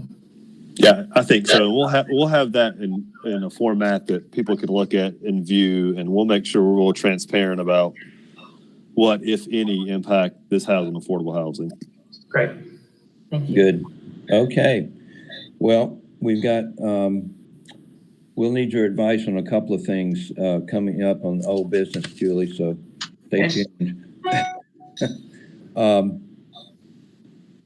Is that enough discussion for now on the tree protection amendment? Okay. Mm-hmm. All right. The open space ordinance amendment, folks are concerned about because of what's really the way I see it is we've reduced the amount of open space that's required. Okay, I'm not against density at all in a lot of parts of town. I mean, I think that's a good thing. We don't sprawl all over the place. However, what this could create is the way it's written. We got some changes in it, which were good, working with city staff and Vidalia, the planner. I think this could cause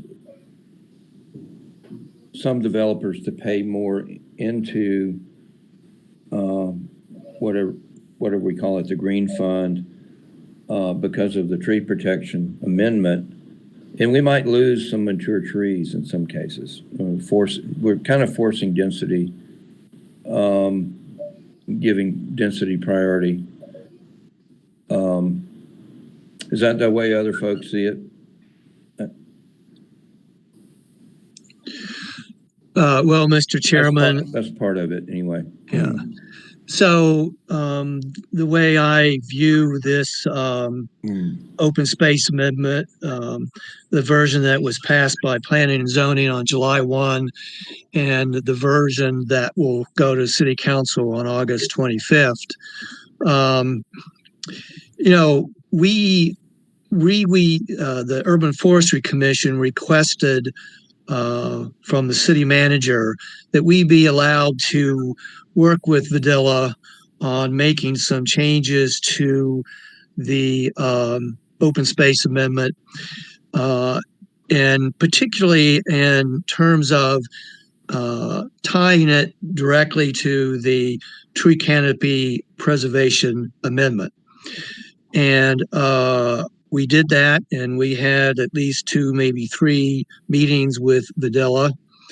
And you are correct, we managed to get some 15 changes to the amendment that are positive changes. However, we were not able to fulfill our primary goals with the open space amendment. We under the amendment,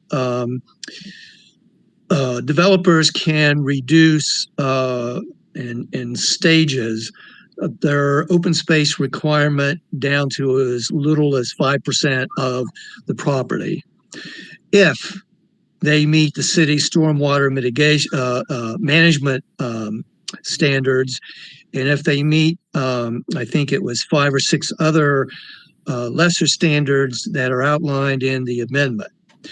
And we had asked that in return for this drastic reduction, that the developers also meet the tree canopy preservation amendment standards as well. And that did not get in there. We also requested to eliminate the stringent or restrictive dimensions of the open space that are in the ordinance, with the feeling that if there's more flexibility allowed for developers, they're more able to accommodate trees and protecting and preserving trees in that open space area. We did not get that in the amendment either. And then further, I believe that much like the sort of red herring raised by the Planning and Zoning Commission about affordable housing, in our discussions with Vidilla, he said that the reason for this open space amendment had to do primarily with neighborhood infill projects, as well as high density mixed use projects. And the need for the city to increase its housing stock of houses that are more affordable to the residents of the city, whether that's through a Luigi grant or just lower market value houses.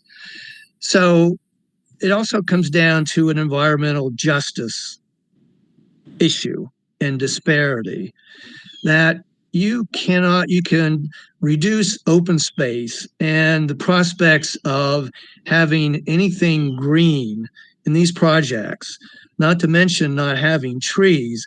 And that's okay for folks who can't afford to live in Montford or in Grove Park, Sunset Mountain, or the other more wealthy neighborhoods that have an overabundance of trees. And so, I just think, having worked on this project, particularly with Sharon Sumrall and Perrin DeJong for hours and hours and hours, I just do not think that this open space amendment meets the objectives and the goals that the Urban Forestry Commission has set out for a number of years now.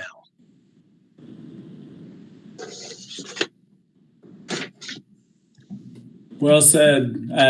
I'm just dittoing over here. This is Perrin.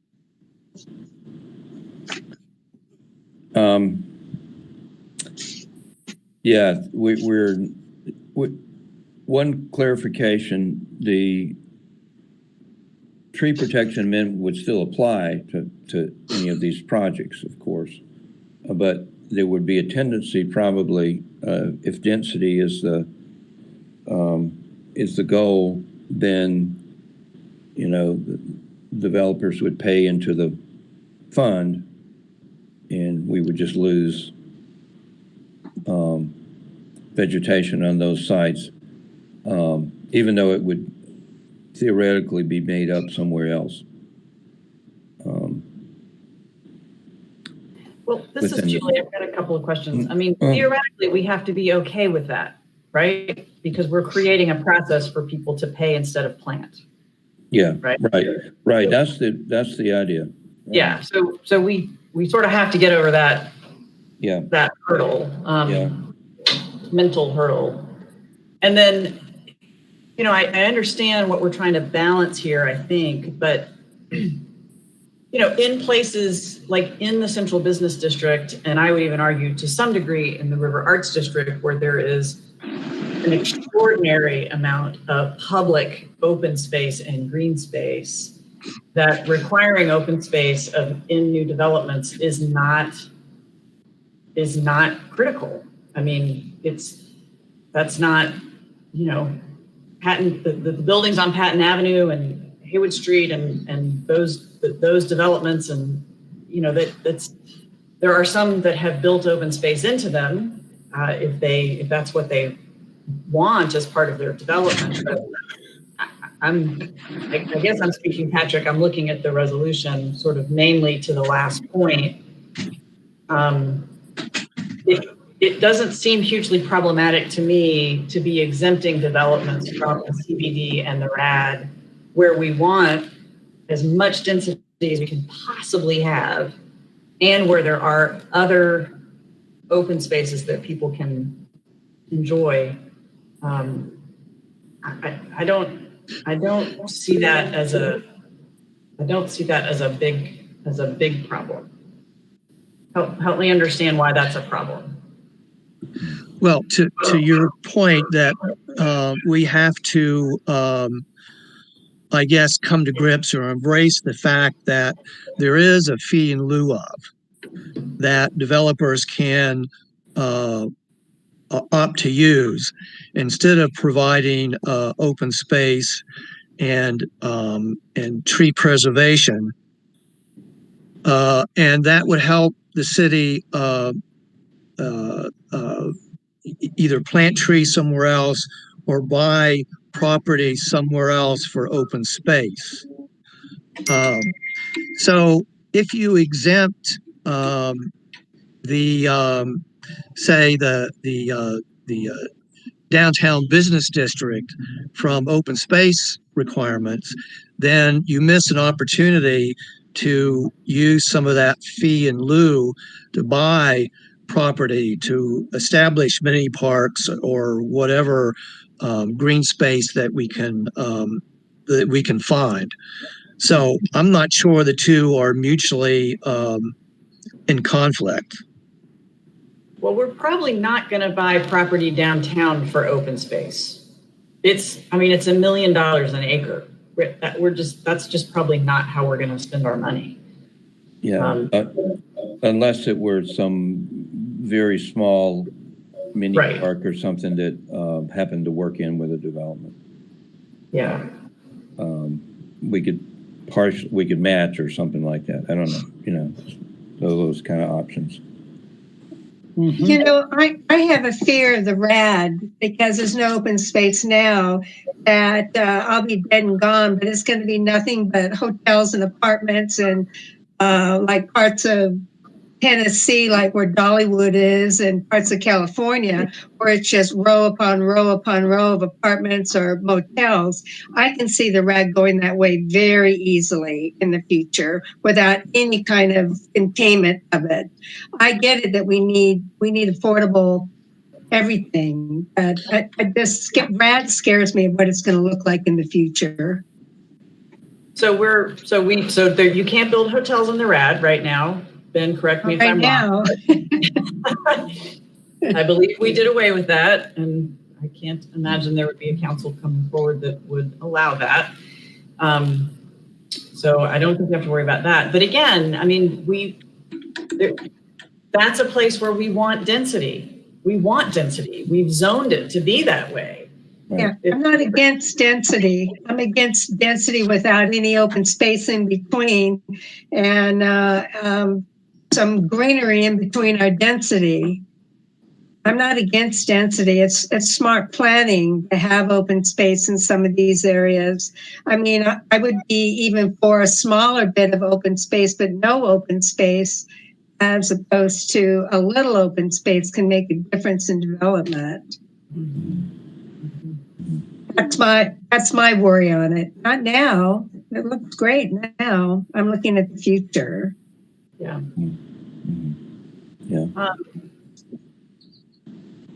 Help me understand, Patrick, maybe if you or Perrin or whoever was in these conversations, the first two bullets in your motion, can you tell me why those were not accepted as part of the changes to the ordinance?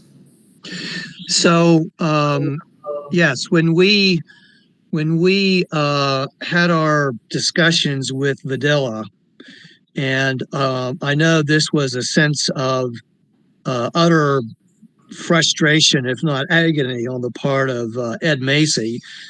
We could not get him to understand why he would not entertain language that would, as a result of this drastic reduction in the open space requirements, have it tied to meeting the tree canopy preservation amendment. We tried, and he just sat there and scratched his head and said, I don't understand what you're talking about. Patrick, I think it's what you're saying, and I don't understand. My concept of this might be different than yours. What I see is we've designed a system with the tree protection amendment to be flexible and to offset increased density with trees in the same general area by paying into a green fund, basically, essentially.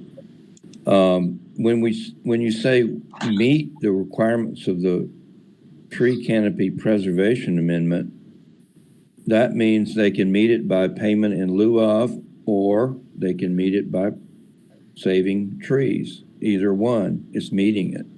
So I'm confused about what you're saying about meeting it. Ed's had to leave. He had to leave? Yeah. Okay. I think Ed has the same basic understanding as I do on it. Mm-hmm. Because we've designed the system that way. I mean, that's the give and take.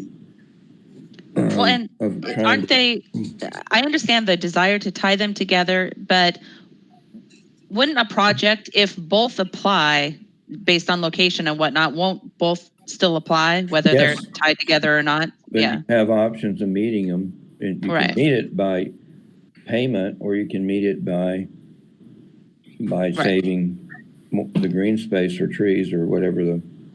Yeah. Right. So I don't see that as being necessary. Now, there might be other issues with the open space amendment, but I don't see the need to tie them together.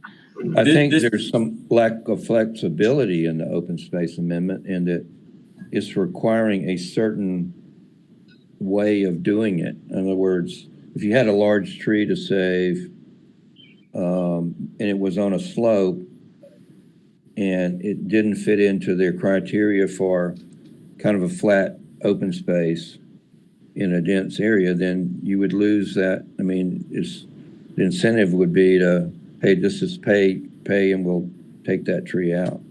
And this is, I'm sorry, go ahead, Stephen. I think that's the way I perceive it anyway. It doesn't leave you a lot of flexibility for saving.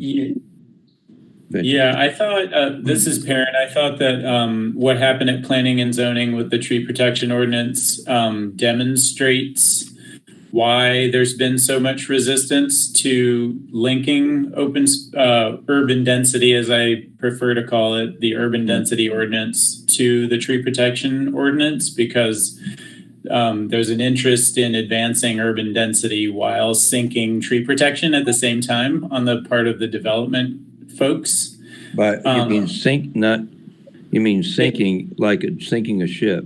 Yes, exactly. To defeat tree protection while advancing urban density is the purpose, behind separating out those two and not having them proceed together. So that's what the advantage, I think, of having them run together is that, both urban canopy interests and development interests both get something out of that.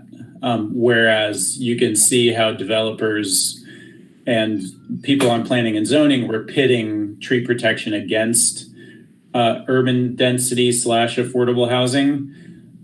So I think that highlights why we have made such an effort to try to get them to run together instead of sort of the divide and conquer route. Yeah. Yeah. And I don't know, this may be a little bit misguided or off base to say this, but as far as developers in the RAD and downtown, I mean, that's a very profitable area to develop. It's very lucrative to develop in that area, to develop residential developments in particular. And so I do see an opportunity, and maybe this doesn't quite fit with the structure that as designed right now, but I do see an opportunity for those lucrative developments to contribute to open space in Asheville, even if that doesn't end up staying linked to the RAD or to downtown. So if urban density is being emphasized downtown and in the RAD, and there's not, or as you said, Julie, if it's just too expensive to get a hold of a significant amount of land in those areas, open space across the city could still be funded through the profits that are coming through development in the RAD and downtown. And that would bring, more money per development overall for the city as a whole if it was possible to structure it that way. Well, I think that was the general idea. Chris Collins, if Chris is still on the line, he could, I don't know if Chris is still on or not. He might have had to leave. But basically, within certain limits, the any payment in lieu of has to be offset in the same area that it was taken from. Is that correct, Chris? Yeah, I'm still here, Steve, and that is correct. Yeah, the payment in lieu of has to be dedicated to installation of tree canopy, maintenance, or enhancement of tree canopy. So if it were resource districts. Yeah. So if it were in the RAD, for instance,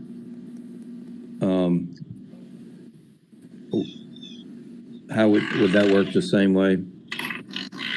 It would, yeah. So, okay. Well, I mean, the district isn't necessarily the RAD, but it's going to coincide. Right, exactly. But within that resource district, yeah. Right, exactly. The RAD and whatever else it includes. Yeah.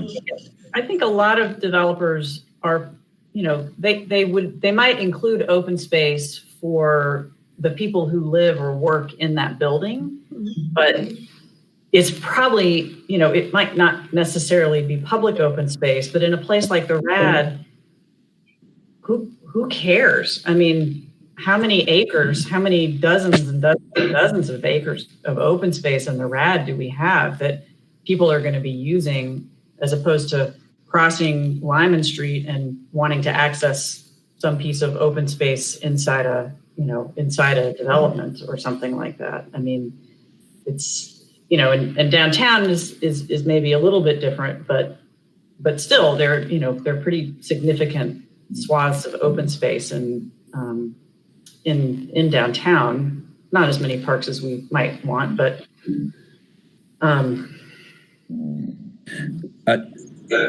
I think it would be good from the way I see it for these two amendments to go to council at the same time. Because they have a, I agree. Sort of, they're in tandem in a sense.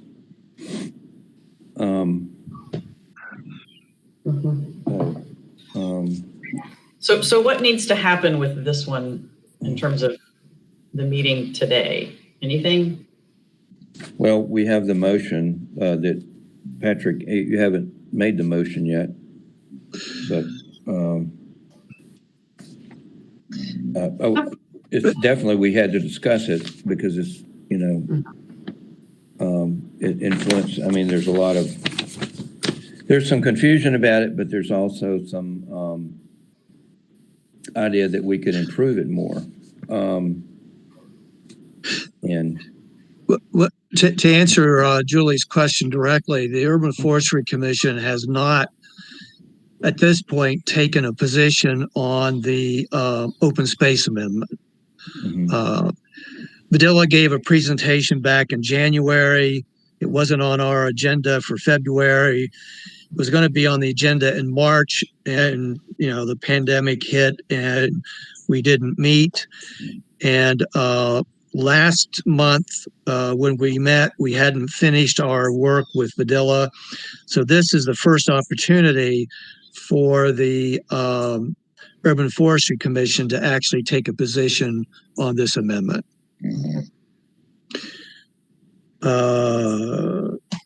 I think it would be helpful for the commission to do that. I don't know if this is the right motion. I'm just reflecting on what I heard, Patrick, in some of the conversation early on. But when is this coming to us? At the end of August? August 25th. Yeah, our amendment is, but I'm not sure about the open space. Is that? Yes. Yeah. Open space is August 25th as well. Okay. I'm wondering if in the interest of time for tonight, if you want to postpone this to your next meeting, which would still give it time to get to us, for the August 25th meeting. But well, I would be willing to entertain such a motion. On the other hand, I don't think postponing action until August 20th or whatever the date is of our next meeting is going to affect any changes to the proposed amendment. As I said, we made our proposals clear to Vidilla, and the version that went to P&Z and will go to council reflects his final stance on this amendment. So I'm just not sure what would be gained by postponing a vote. If someone can clarify for that for me, I'd be certainly willing to consider it. I guess, Patrick, what I heard was some difference of opinion about your first bullet. Maybe I misheard that. Yeah. I agree. The first bullet, I don't quite understand the first bullet because I think those things are, in essence, the choice is there. You have to conform to both amendments if both go into practice. Well, I'm not sure, Steve. You were at the meetings. I think you were there anyway, and you heard the discussion, and particularly from Ed, who I'm sorry is not longer with us at the meeting anyway. That he tried to get language in there that would require a developer to meet the tree canopy preservation amendments as a condition for drastically reducing open space. yes, a developer would need to meet the requirements of the tree canopy preservation amendment regardless. But without also making that a condition of open space, he can get the reduction of open space and not plant any trees, not preserve any trees in that open space. And I can tell you that in some of these small, and the drastic reduction really does mainly apply to development that are less than 1 acre. And I can tell you, just on some of the examples that Vidila gave to show to us to illustrate his amendment, there's no way that they can even provide 5% open space and also preserve trees. There just isn't enough space there to do that. Which is why we have the fee in lieu available, correct? And so I guess what I'm trying to wrap my head around is if the open space amendment is counter to what our work as the Urban Forestry Commission is, then I will support a motion to not approve it.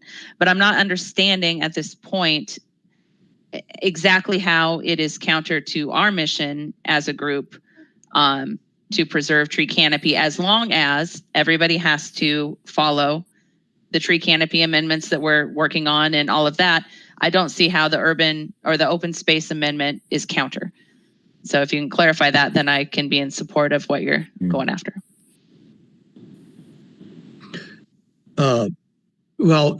Chris, are you still here? I am still here. Yeah. Yeah. Can you answer that? So I guess I'm trying to understand. Let me phrase where I think we are with this so I can make sure I'm answering the right question.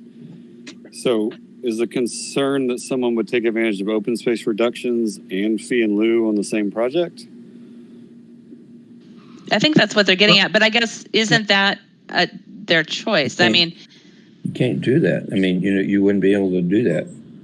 Well, they could pay, right? They could pay their way out of it. Buy their way out of it. That's exactly one right. or the other. So, I guess I'm also imagining that if we can actually gather funds in our fee in lieu account, that could be quite beneficial. I think we'd have a lot more flexibility than going after these little parcels one at a time. I mean, obviously we want to preserve the canopy.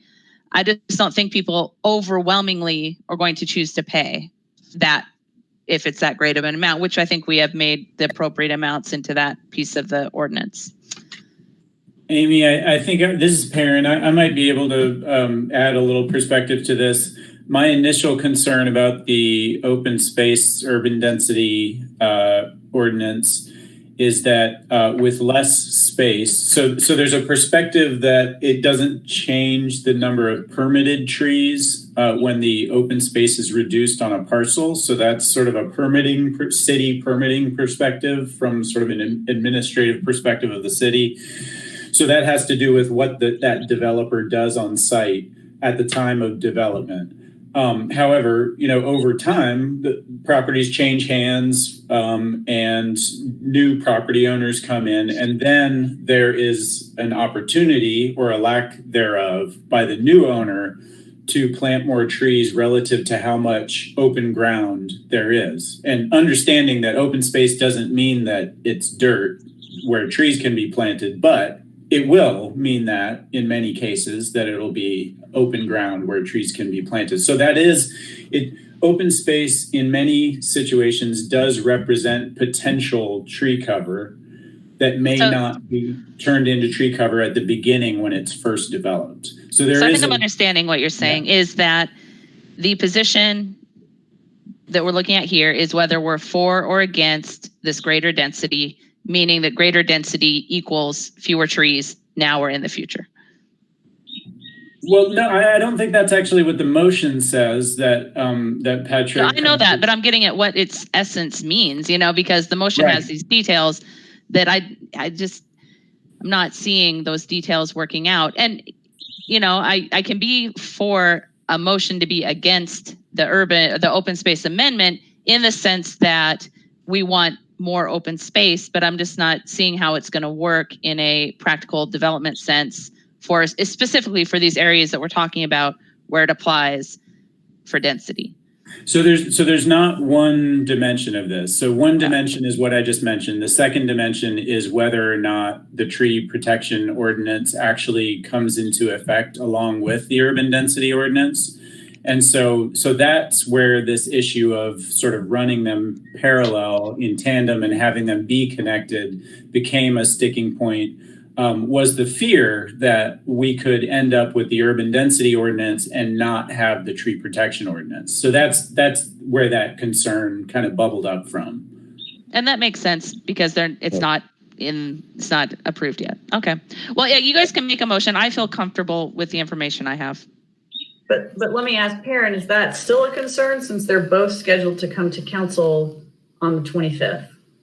Well, I am definitely reassured that council is going its own way in spite of the action of planning and zoning.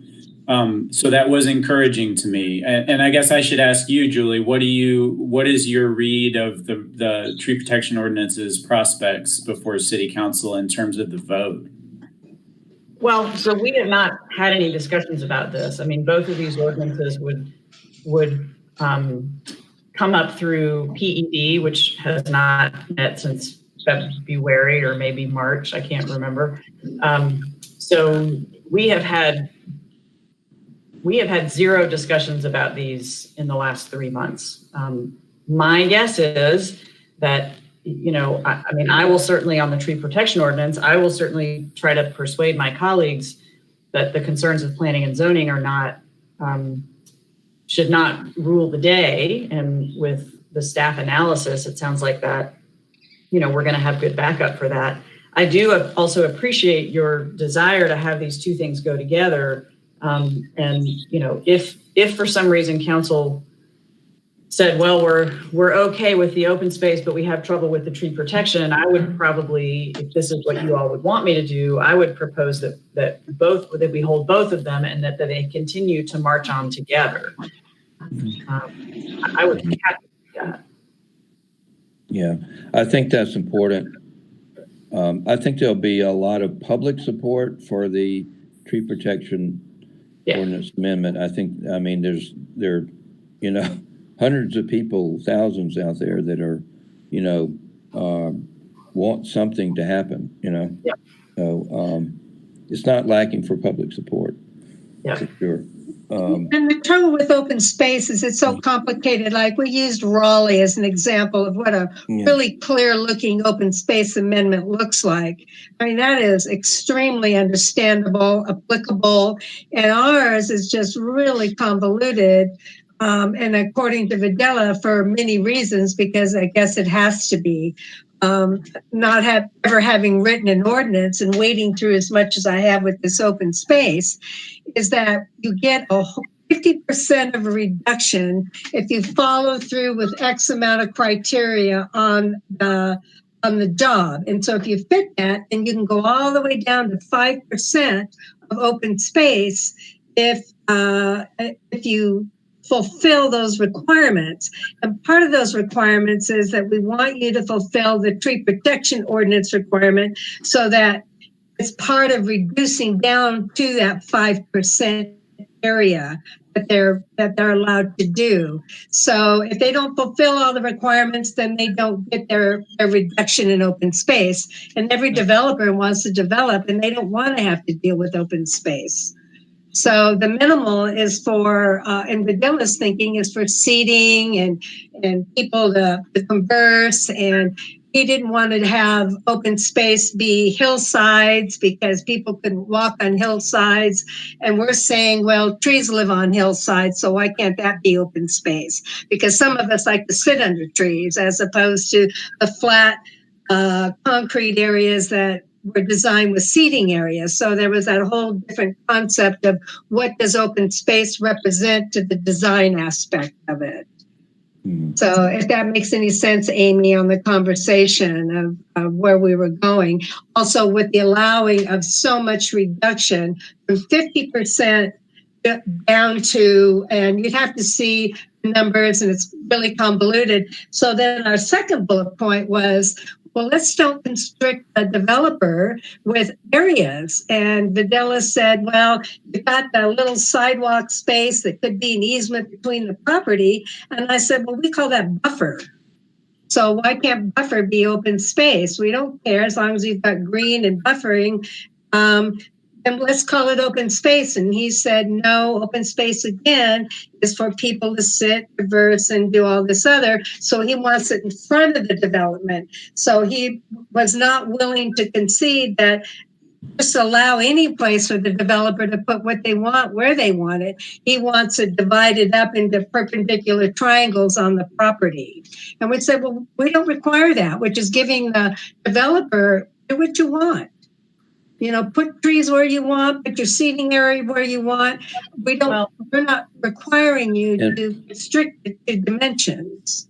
Well, so the history of that, Sharon, is that developers put open space in the most undesirable parts that they can't develop anyway, parts that are too expensive to develop anyway, parts that people are never going to go and enjoy. And they call it open space, yeah. And they call it open space, even though it doesn't actually serve a function. I mean, it may have trees, but it also may not have trees.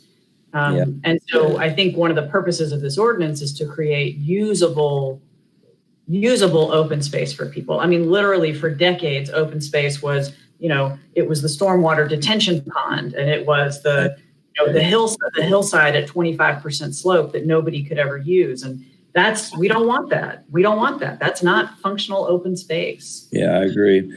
I agree on that point. I think the one that Cecil here, the one that really burned me was when the hotel next to the Grove Park, the Grove Arcade, was permitted by staff and then approved by council to call the roof of the Grove Arcade across the street open space. That was allowed as the open space for the hotel. I mean, it was owners of the condos in the Grove Arcade cannot go on the roof. I mean, it is totally not available open space, and yet that was approved by both staff and council. And it was one of the burning things for me in the 8 years I was on council. How could we possibly approve that? Yeah, that was discussed, and that's why green roofs was also discussed. Is that going to be open space, or green walls going to be open space? And we were looking at from the tree protection ordinance is that you've got trees on it, and it's an area, then we would like it to be open space so that it can have green infrastructure on it, as opposed to a retention pond kind of thing. I think this discussion is helping some, but we're going to be kind of right. I know. We're getting way down in the weeds and the details, and we're running out of time to. Yeah, I apologize. Well, I wasn't just talking about what you said. I know, but I'm just saying I got it in discussion. I think, Julie, isn't there provision for in Chris Collins as well? Isn't there provision for monitoring something when an ordinance amendment goes in? Seems like we're going to have to see how these things work in a sense, because we can't anticipate every possible situation. I mean, they could bump into each other occasionally, but for the most part, they should work together in a reasonable way. I think you're right. I mean, you've created a tree ordinance that says that incentivizes preservation, but says if you don't preserve, you've got to pay.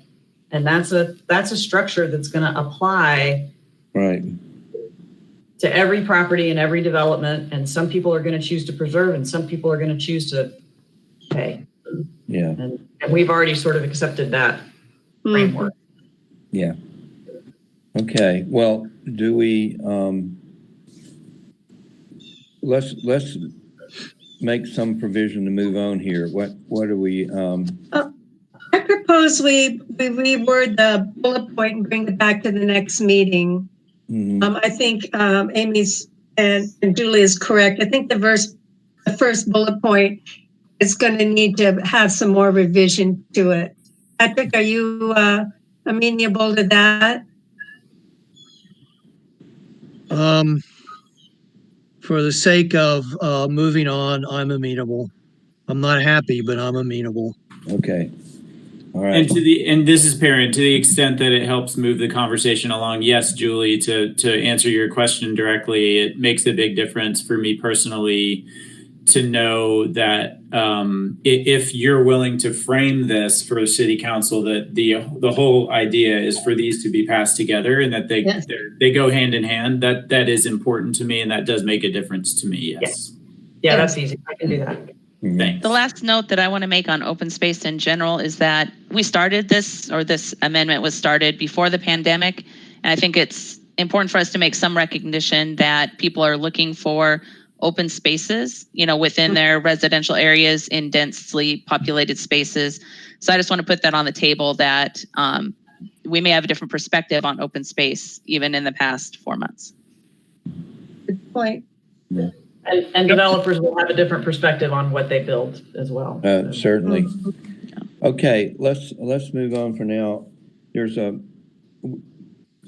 several of these we could move pretty quickly on if we get to the essence of them. Do we need a motion, Mr. Chairman?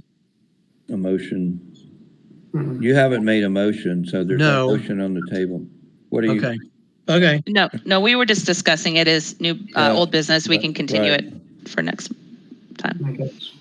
Okay. Alternative compliance process. There's some concern that we would like to see some of the information earlier. We kind of ran into that today where we could be of some benefit. I mean, we could actually give some advice to folks in some circumstances, or at least know, have a better understanding of what the objectives are. Because we usually don't get these until some of them come in a little bit earlier, but most of them we don't get until like a week before the meeting or less. We get these Friday before the meeting. Yeah. That was too short. I spent half a day yesterday trying to visit all the sites, but anyway, I don't know whether there's any way to do that, but let's rather than discussing all that now, let's. I would like to discuss it now. Okay. Can I address this really quick? Okay. Sure. I think Nancy's going to say the same thing I'm about to say. The reason it is delayed is because staff doesn't write their staff report into the packet that we get till that date. And we discussed that it would be potentially possible for us to get a list of the alternative compliance sites, but knowing that the packets are not going to be exactly complete if we get them earlier. So I don't know, Nancy and Haley, you guys can fill in. Why not? Because we get on TRC, we get our staff notes.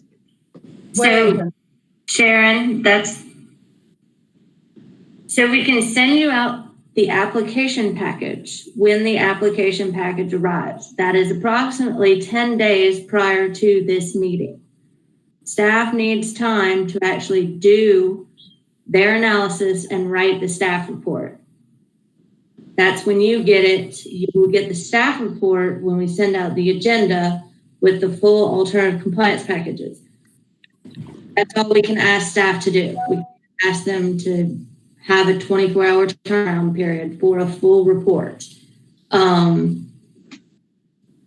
we can send you all the packages when we send them out to everyone else. So you have the application, you have the site plans, you have the locations.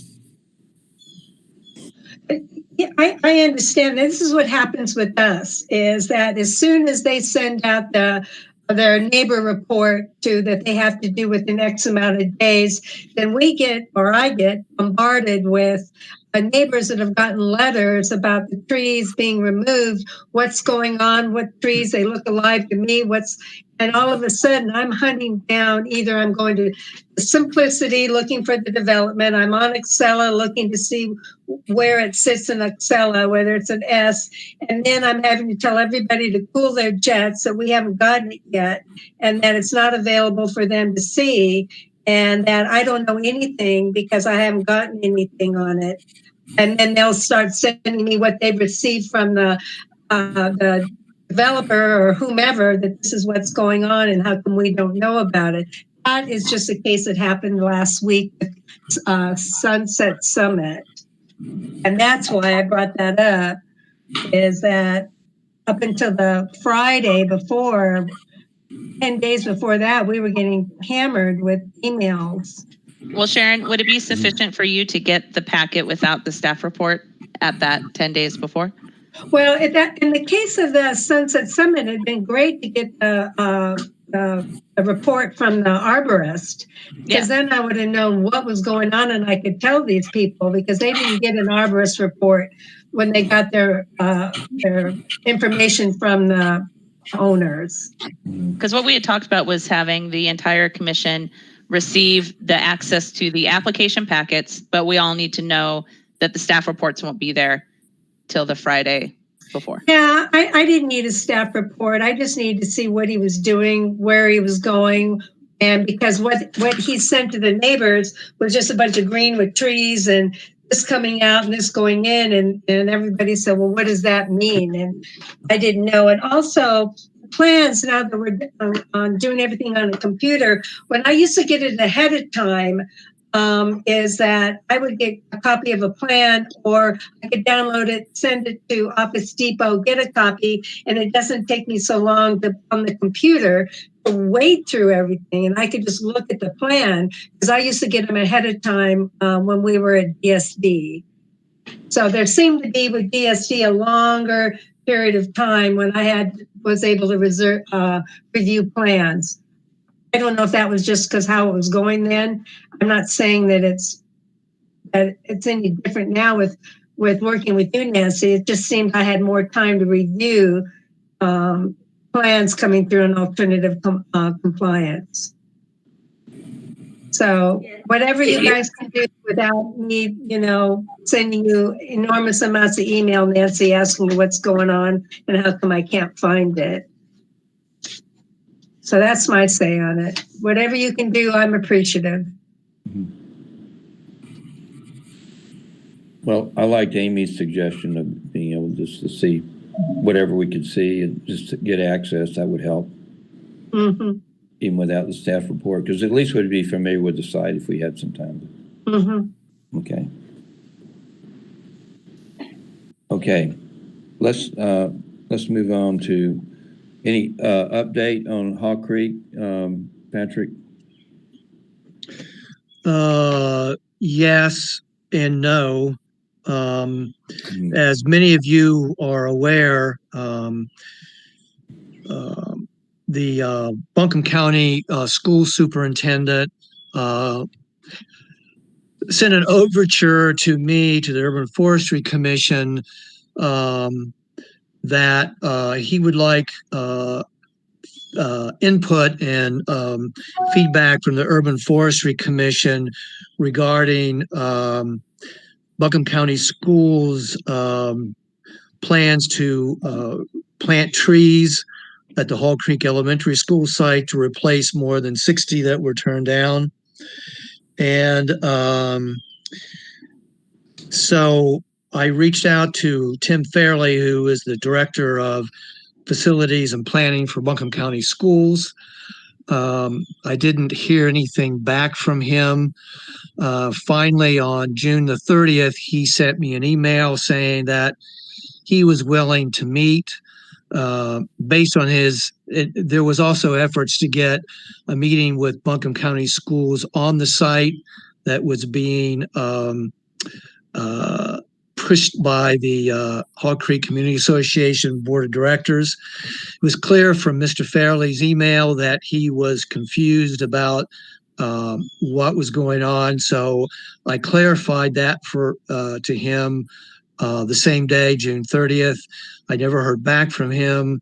I forwarded the same email to him on July the 9th and did not get any reply. I have since left several email or voicemail messages with he and his office, and also talked with the Buncombe County School Superintendent's office. And as of today, I've gotten absolutely nowhere. And my proposal to Mr. Fairley and to the Buncombe County School Superintendent, Dr. Baldwin, is that 4 members of the Urban Forestry Commission, Steve Hendricks, Ed Macy, Amy Smith, and myself, would meet with Tim Fairley and his staff, not only to discuss the Hall Creek Elementary School situation, but set up some kind of structure and guidelines for any other development projects that Buncombe County Schools would have in the future within the city of Asheville.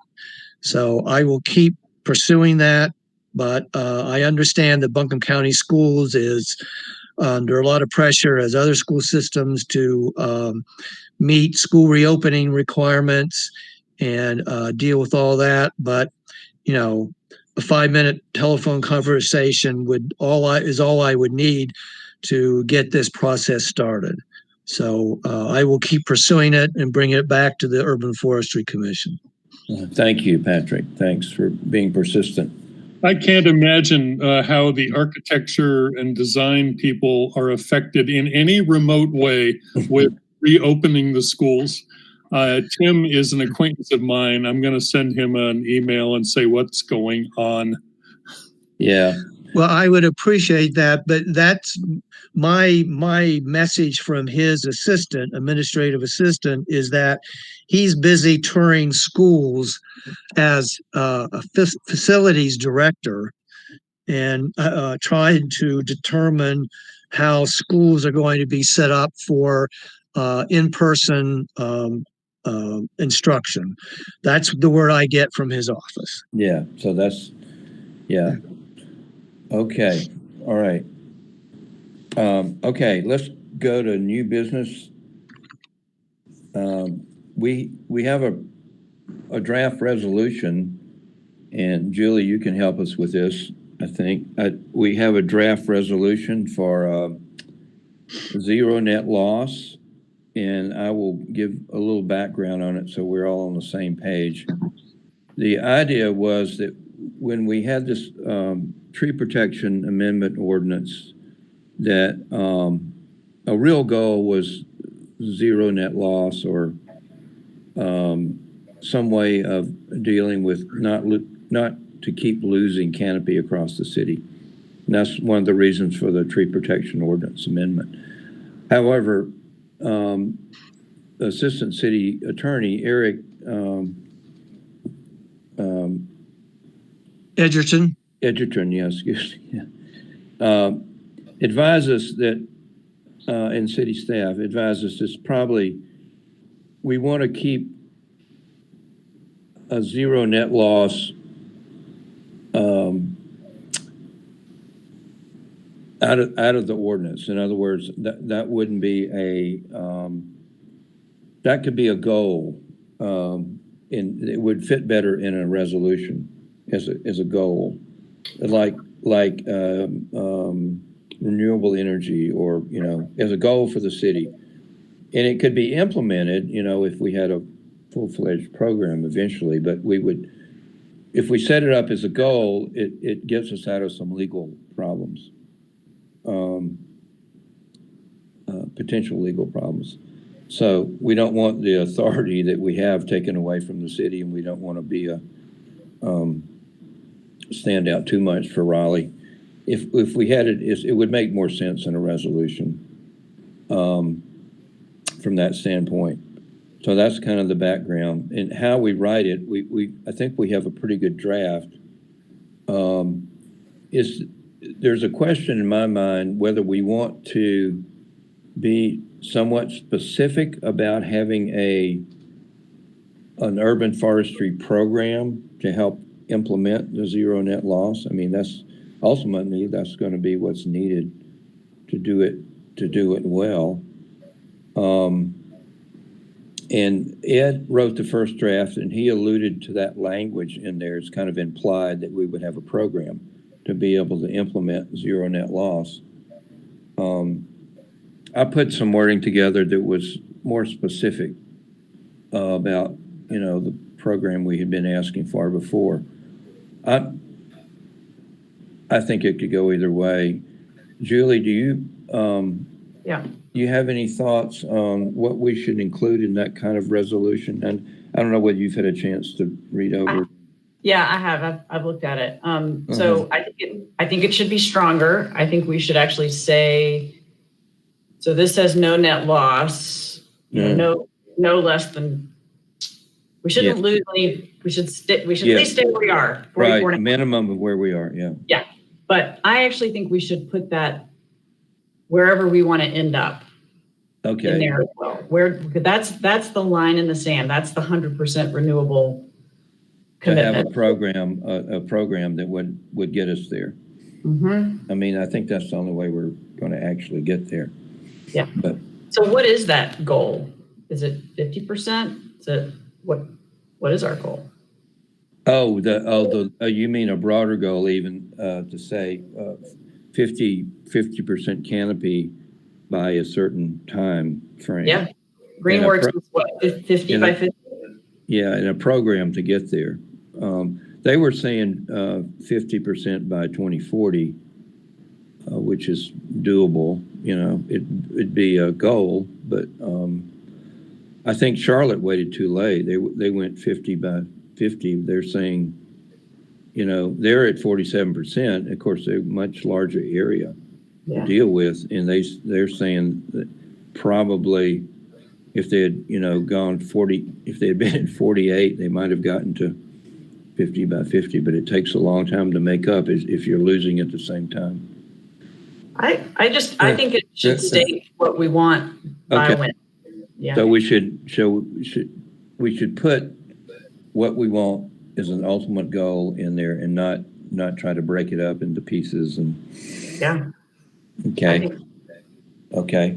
Well, I think we need a working group to work on it and get the wording as we want it. I think we're pretty close. I think we just need to add some pertinent points to it. And if it could, do y'all think you could be ready to recommend it at your next meeting so that it comes to council with the? Yes. Okay, great. Yes, that's our goal. Yeah, that's great. Perfect. Yeah. Perfect. Okay, let's proceed. We can the same working group can work on it, or where we don't have to decide that right now, but the same working group just working on the tree protection amendment, or we can switch out a few people, whatever, to do it, so long as we don't have a quorum. Julie, you were saying that Greenworks has 50 by 50 as a goal? 50 by 40. 50 by 40. Basically, that's what they're saying right now, yeah. Yeah, that would make sense to align with Greenworks, I think. Oh, yeah, we want to be in tandem with Greenworks, right? Mm-hmm. Exactly. Yeah, it'll be really interesting to see what the acreage, how that acreage breaks down, and the number of trees that would involve in planting and all of that. The math is going to be interesting to see how that works out. But anyway, let's hold off on final numbers until we have that discussion. Yes, I agree. We need to do the math. Oh, well, I would caution you against that. I mean, do the math if you want, but I don't actually think the math, because the math is going to make it look really hard. So it's 100% renewable energy, but it doesn't mean you don't set the goal. Exactly. I think it's a goal, and we don't get hung up on the math, but we want to make sure in our minds that it's not. The whole point of this resolution is to offer guidance to council of what we want to see as a future condition. That's right. So like Julie said, make it the maximum, encompass everything that you want that goal to be. Shoot, past your goal if you can't, but make it big.